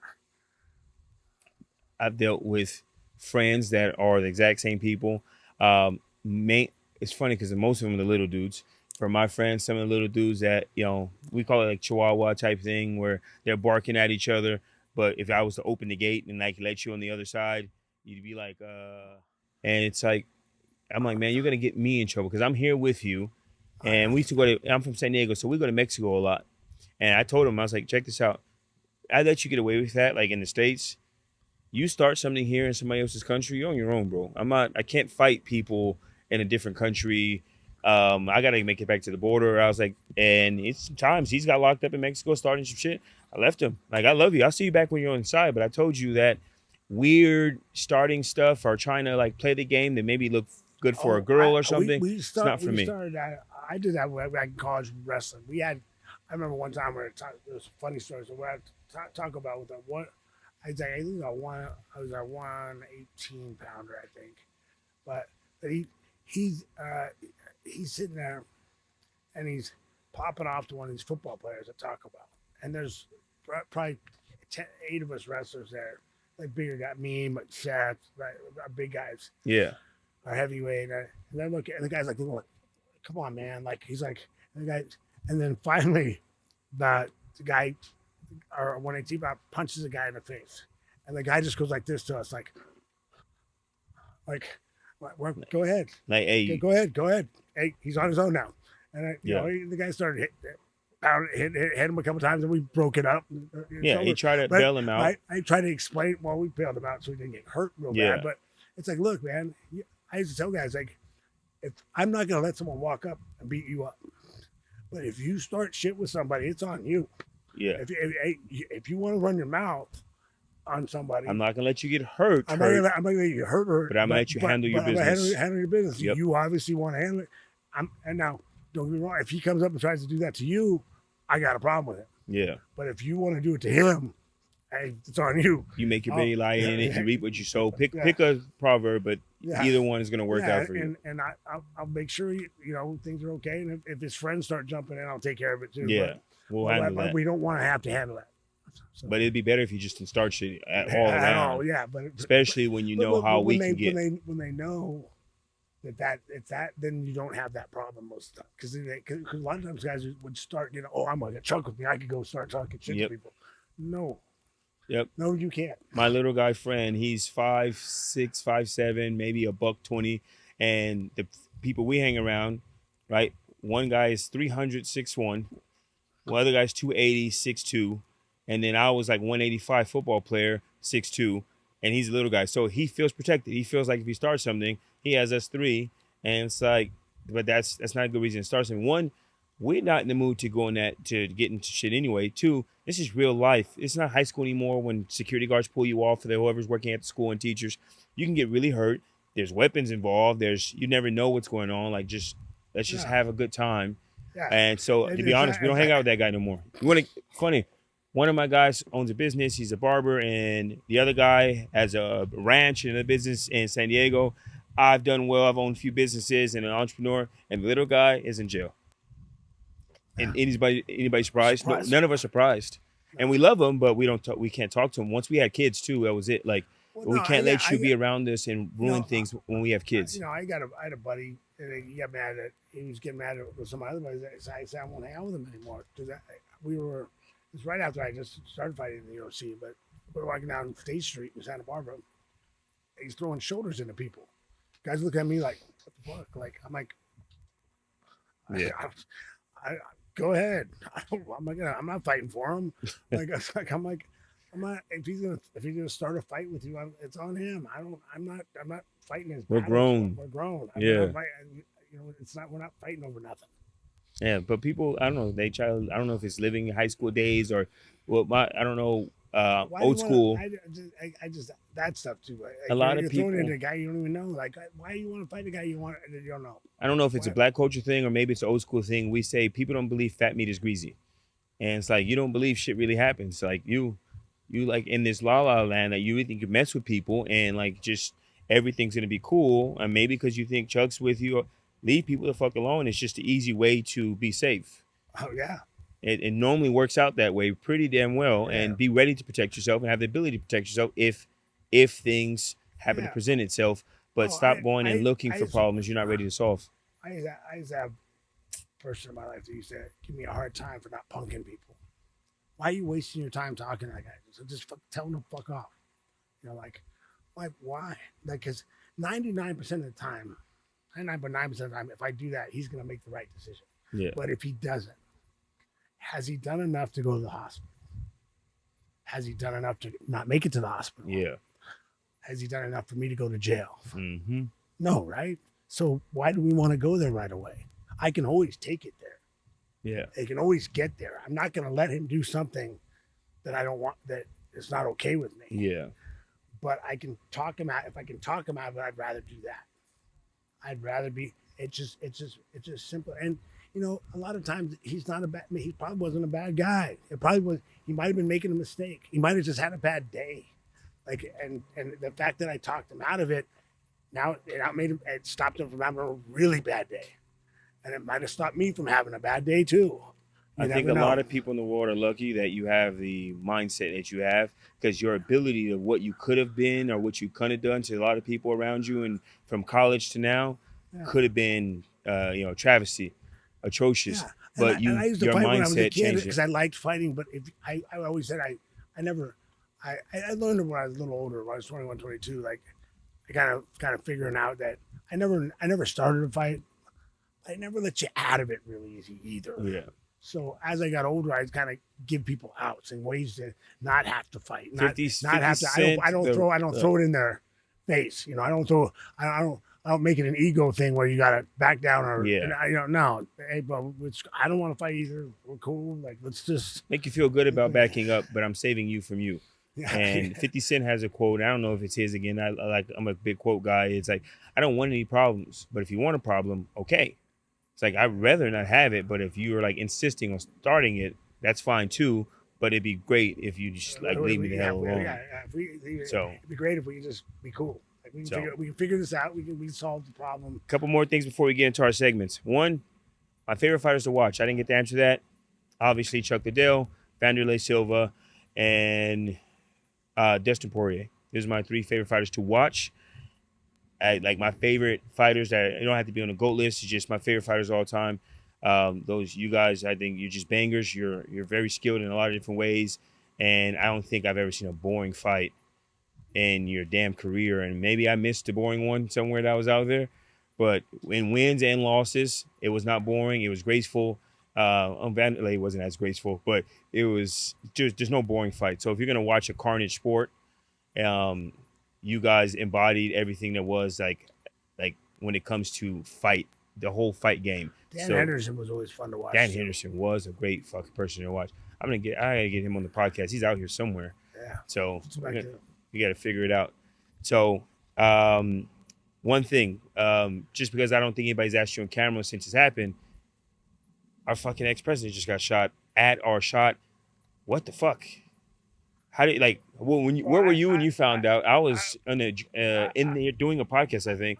My wife runs up and she's like, "What the fuck?" And I'm like, Yeah, I was like, "Well, check if it's true, because there's internet says anything." And then when it's just everywhere on the thing, I was like, "What the fuck?" I mean, I've talked to a couple of my buddies. I'm happy you made it. I'm talking to a couple of my buddies who are snipers. They're like, what was going on?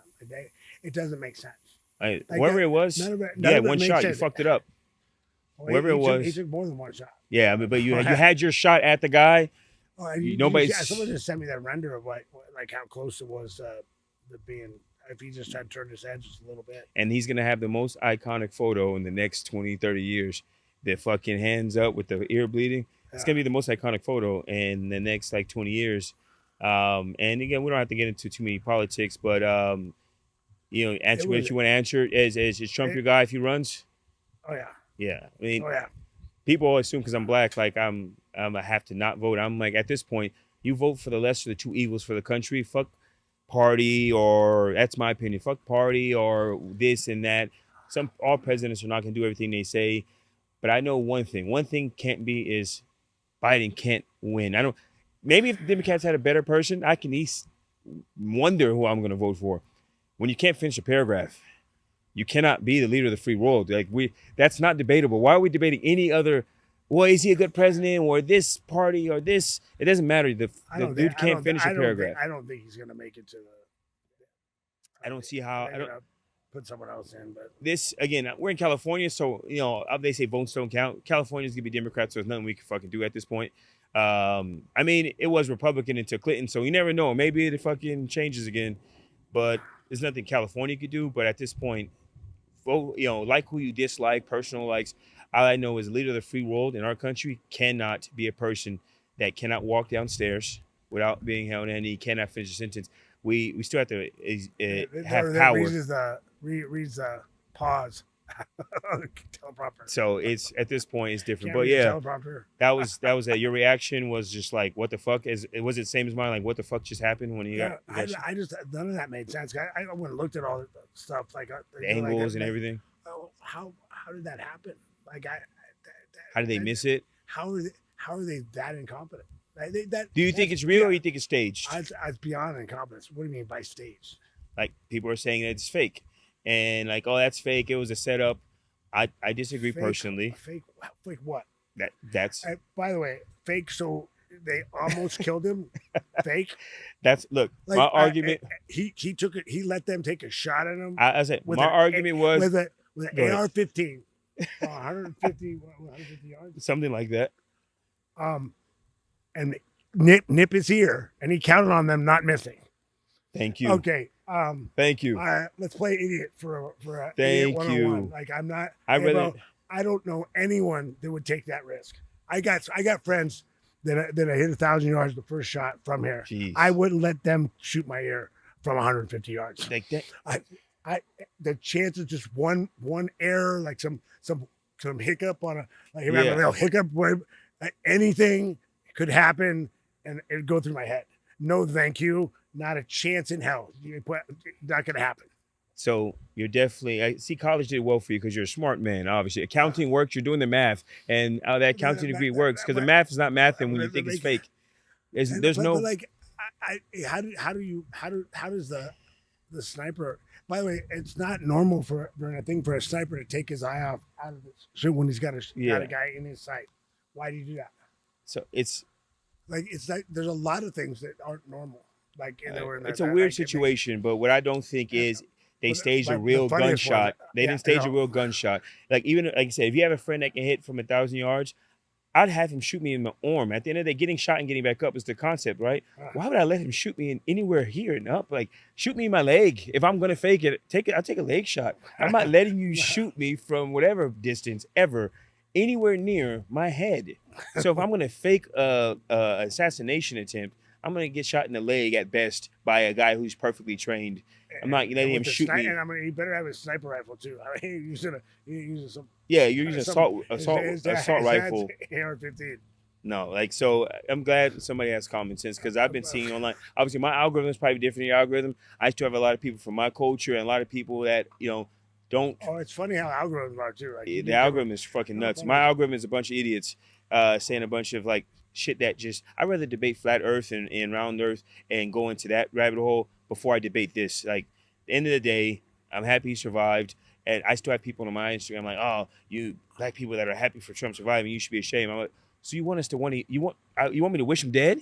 Is that what's your alternative? Oh, yeah. What do you want alternative? Like we kill our political. You want our country to look that weak that we can kill our political opponents. I was like, that's what you want from us. Now. But you want our dollar and our country to be stable. I'm thinking to myself, you just don't like when they say think before you press in. Don't like these internet things. I'm just like, man, I have to redo my algorithm because my algorithm must be fucked up if I'm the only one on my own algorithm. Like I got Chuck Zito and other people like that. Like my UFC fighter, people that I follow or follow me, Chuck Zito and a few people, the only ones that have the common sense.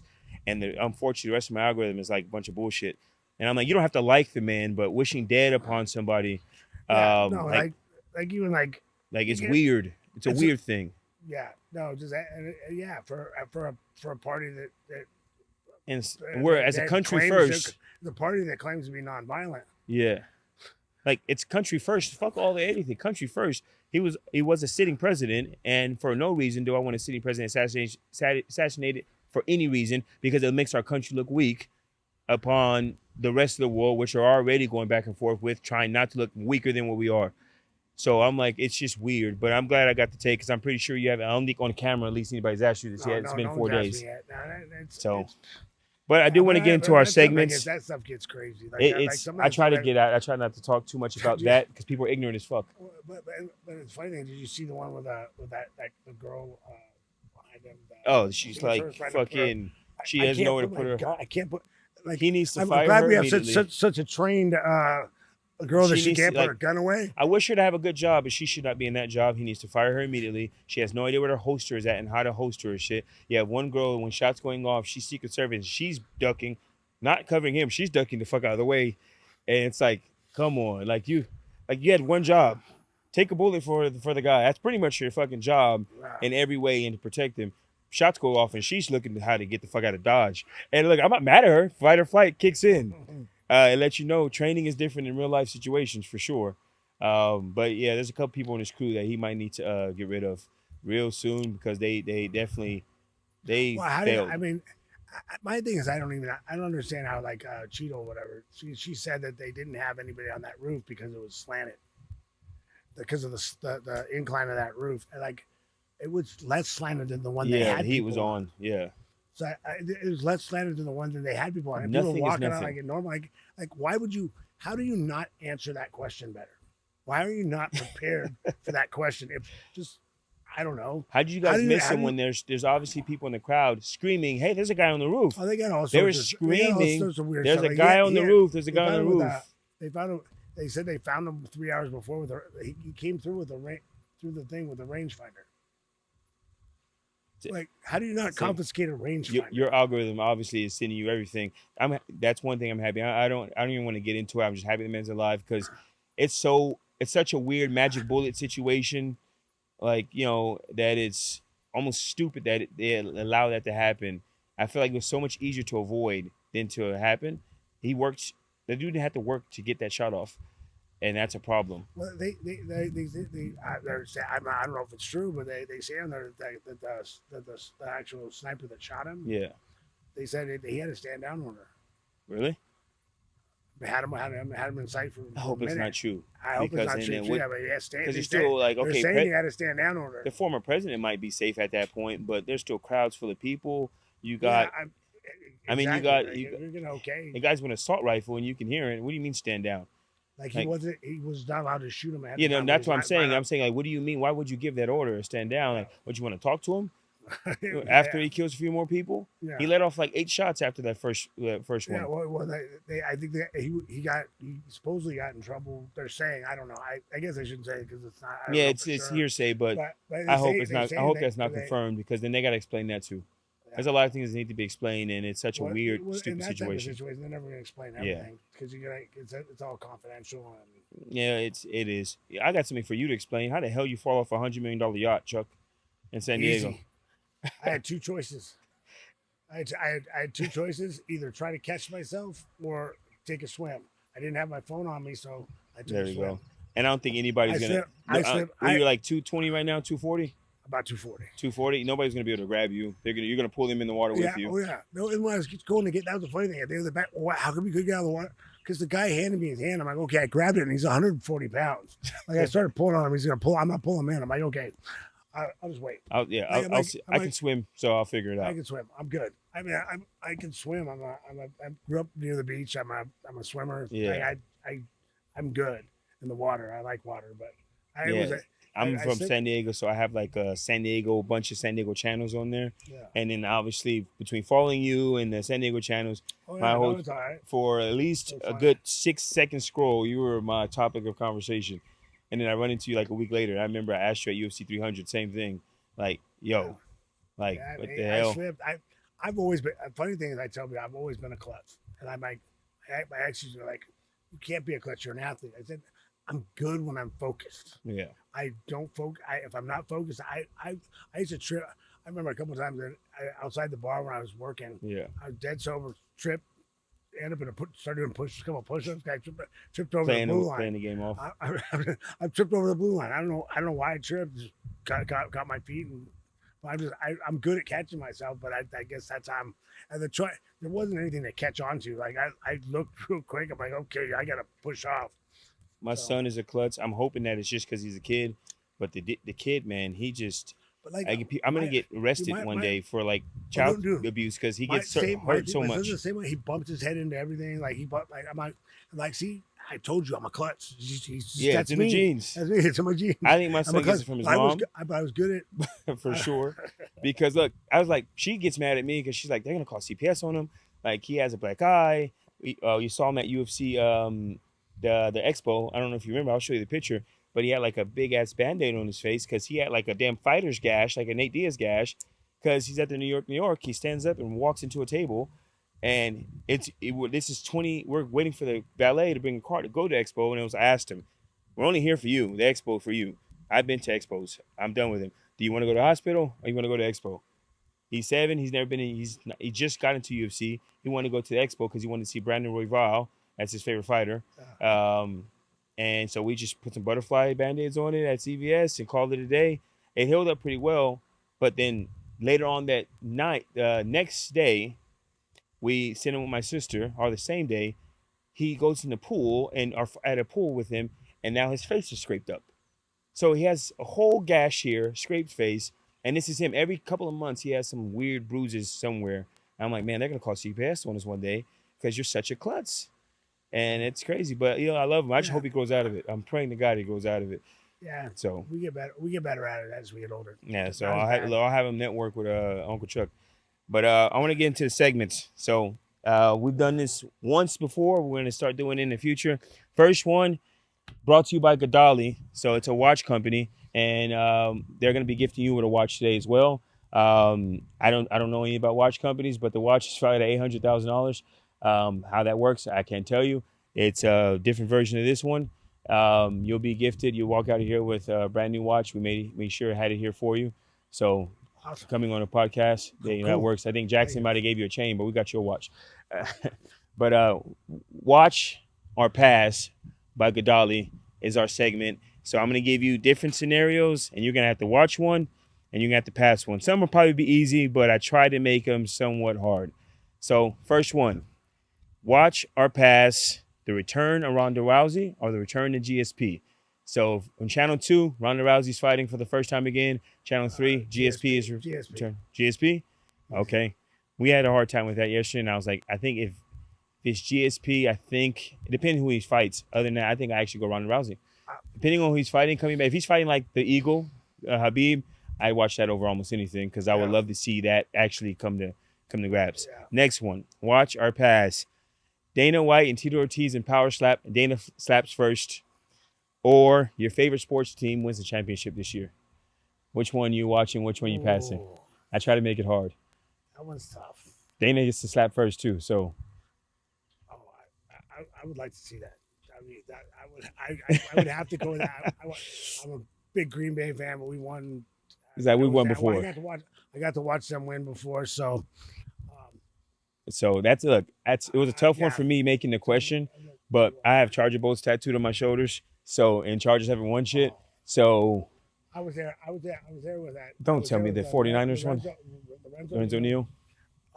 When they lost to the Patriots. Patriots. When they was that was the year they were supposed. That was when So Marlon McCree catches an interception to end the game, runs it back. Your coach, I thought, caused that. Was that Schottenheimer at the time or North Turner? I don't know. I don't remember who the coach was. We're 14-2 that season. We're taking on. Hey, look, at least we got some win in the hot sun. Thank you. See, that's why you got to crew of people. But Now you guys will figure it out. But that game is. See, you're bringing up old stuff, Chuck. That hurts my feelings because we were supposed to win. We were winning. We had sat there at sales with Lorenzo. I think Rest we in peace, finished a Sal. bottle of Patron apiece. Lorenzo Neal. I love Lorenzo. Peter, he doesn't get enough love because fullbacks are not like prevalent these days, but Lorenzo Neal was a gangster. But I choose the Chargers because they haven't won anything. Chargers are in the Super Bowl and they're winning, and Dana White and Tito Ortiz are on there, and I can't like skip channels. I got to watch my Chargers, but it's even a hard choice because we know the relationship. Well, you know more than I would. Dana and Tito, it feels like it makes your and Tito's relationship like you guys are best friends at that point. Yeah. I don't know. Dana was like, he hated that guy. So next one, I try to make it hard again. The return of Brock Lesnar or the return of Conor McGregor. Which one you watch? If they're both fighting at the same time, which one you tune in? Conor. So Because I think Lesnar fought for business, and Conor, I think he actually likes to fight too. He's an entertainer. He loves. he's a fighter. I mean, when you make $100 million, he's a martial artist. when you make $100 million and you still fight, and money's not an issue anymore, and you still go through a camp, you like fighting. Yeah. But Lesnar, shout out to Lesnar. He's a great guy. But I like Lesnar too. But I tune into Conor as well. He didn't like getting hit. I tune into Conor as well. Yeah. He gets hit and he like crawled up. He'll crawl up. He didn't like. I don't think he liked. He was just a physical specimen. He was a physical specimen. Yeah, he's just a stud. Yeah. So next one. This one's probably a little bit easier, I guess. John Jones, DC3, or Jake Paul, first time in an MMA cage. Which one are you tuning in for? Who's Jake Paul fighting? Pick somebody. Masvidal, Nate Diaz in the cage.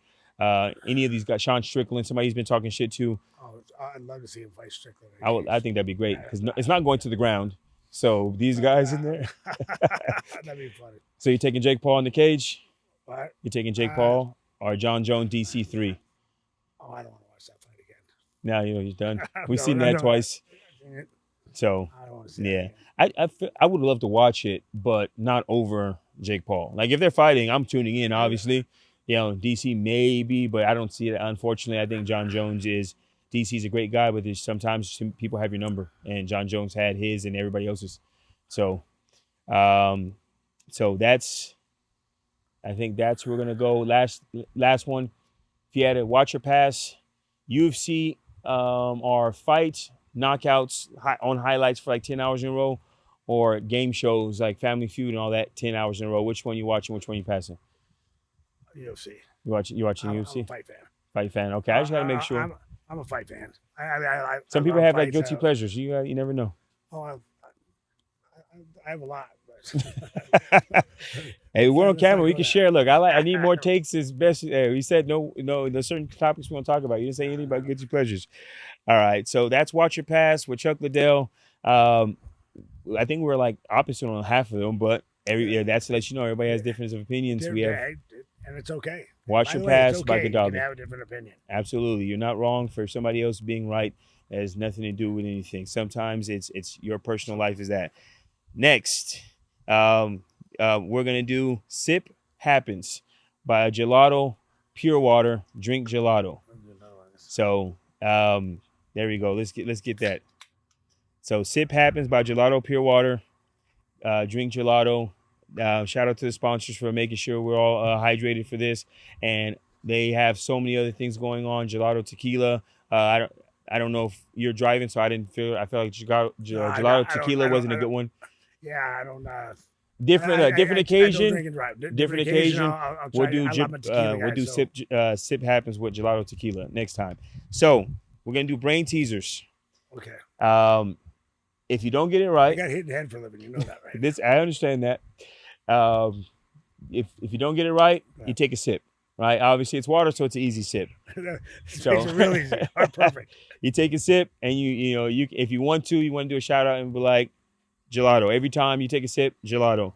Okay. If you get it right, I take a sip, and I donate $100 to a charity of your choice. So we're gonna go first. You get one. Ask the audience, just in case. I'm trying to donate something here, Chuck. Oh yeah, I'm trying to help us out. So first one, And remember, these are trick questions, so you got to really try to think technical. The normal answer is probably not the right answer. So, where are the biggest potatoes grown in the world? There's only one technically right answer. Where are the biggest potatoes Grown in the world? Where?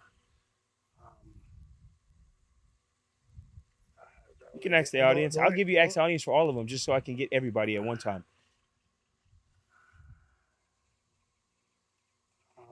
Sounds like you're about to take a sip.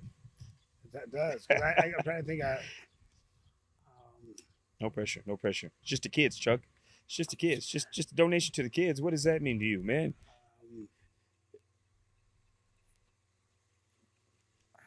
No. I know it's not gonna be the one that comes to mind because Yes, it's not Idaho. I know. Yukon potatoes. Yukon potatoes. In the ground. In the ground. There we go. Take a sip. Say gelato. Gelato. All right. Well, I try to think of brands of potatoes. Like, Next one. Let's see. okay, I didn't know we were going silly. Okay, Yeah, so it's well, I so got brain that. teasers. Now I'm ready. Okay. Now I'm ready.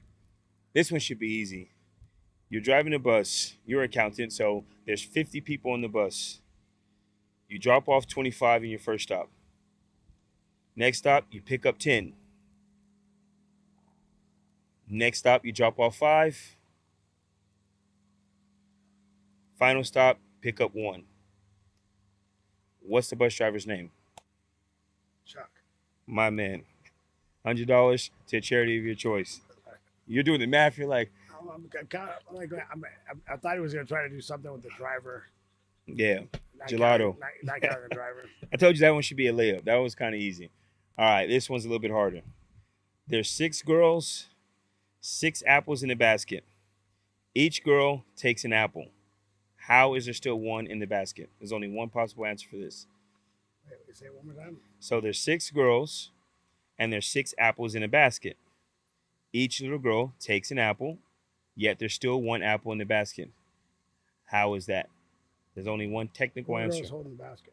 My man, Chuck Liddell is not playing games.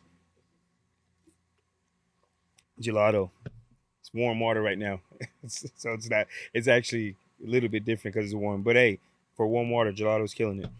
That is a good sign because it actually is warm and it's not. Yeah, bad. it's warm and it's not bad. Warm and you're like, this is actually good. So you're good. and I'm a very honest Oh, person. that's fine. I would say if it was nasty, I'm honest. I don't care sponsor or not. I would be like, yeah, we got to fix this shit. But it's They actually don't not sponsor- They bad. don't sponsor me, so okay. There we go. Yeah. Yeah, not yet. You know, we can talk. Next one. Let's see. I'm trying to make it a little bit harder. Since you obviously you better at this than you play long con. You're a con man. What's a good brain teaser? Okay. How many times can you take 3 away from 24?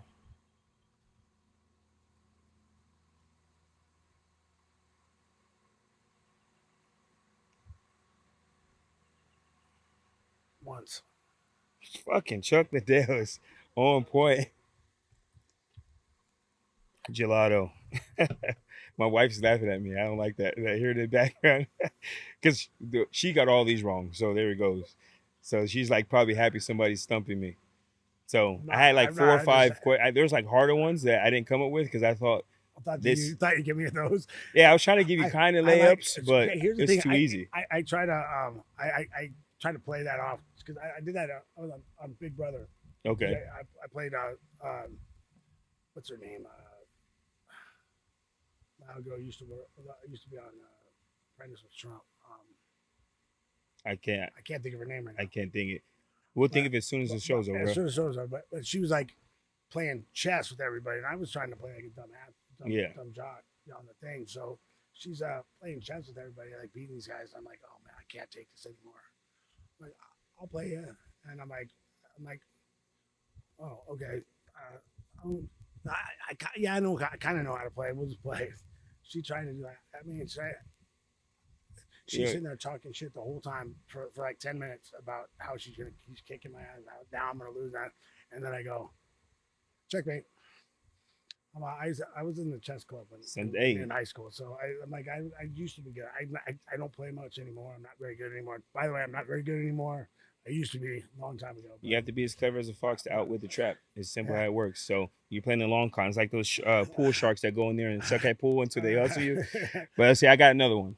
Let's see if this one's any harder. This one is more of a just you have to put thought into it, not technically a trick question. So I like the trick questions. Why, after studies, did they show that there is more? I gotta word this right to see, make sure, because you're obviously smarter than you put on. They did studies. More soldiers died in the past by being shot in the head versus being shot in the head now. Why is that? Why would you think that?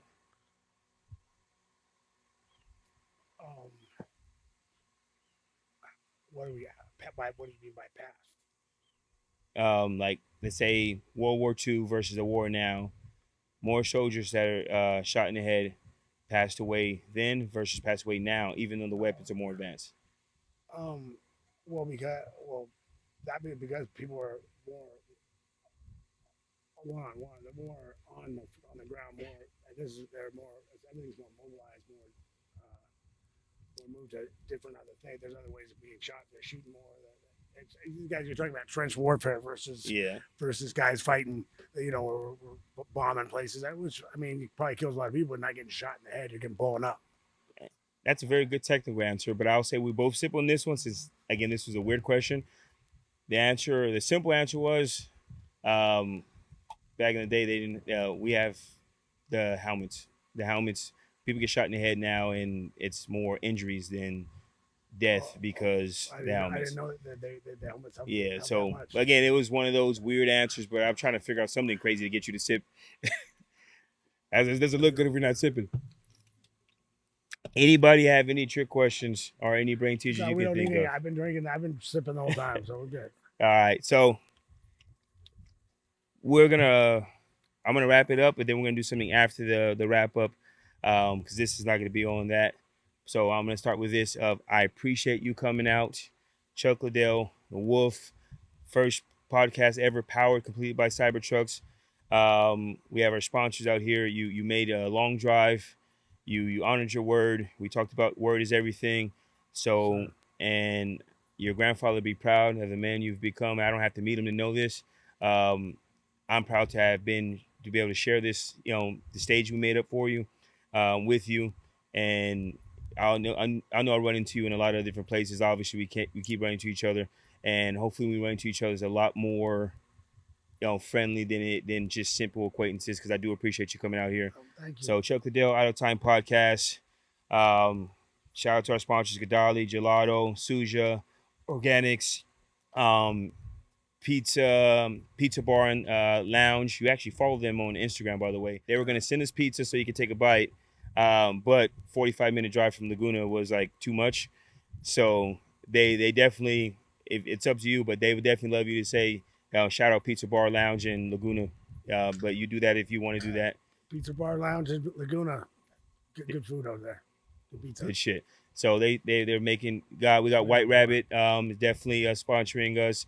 Real Deal Talk podcast in San Diego. He sent me his production guy, his cameraman. He had me on.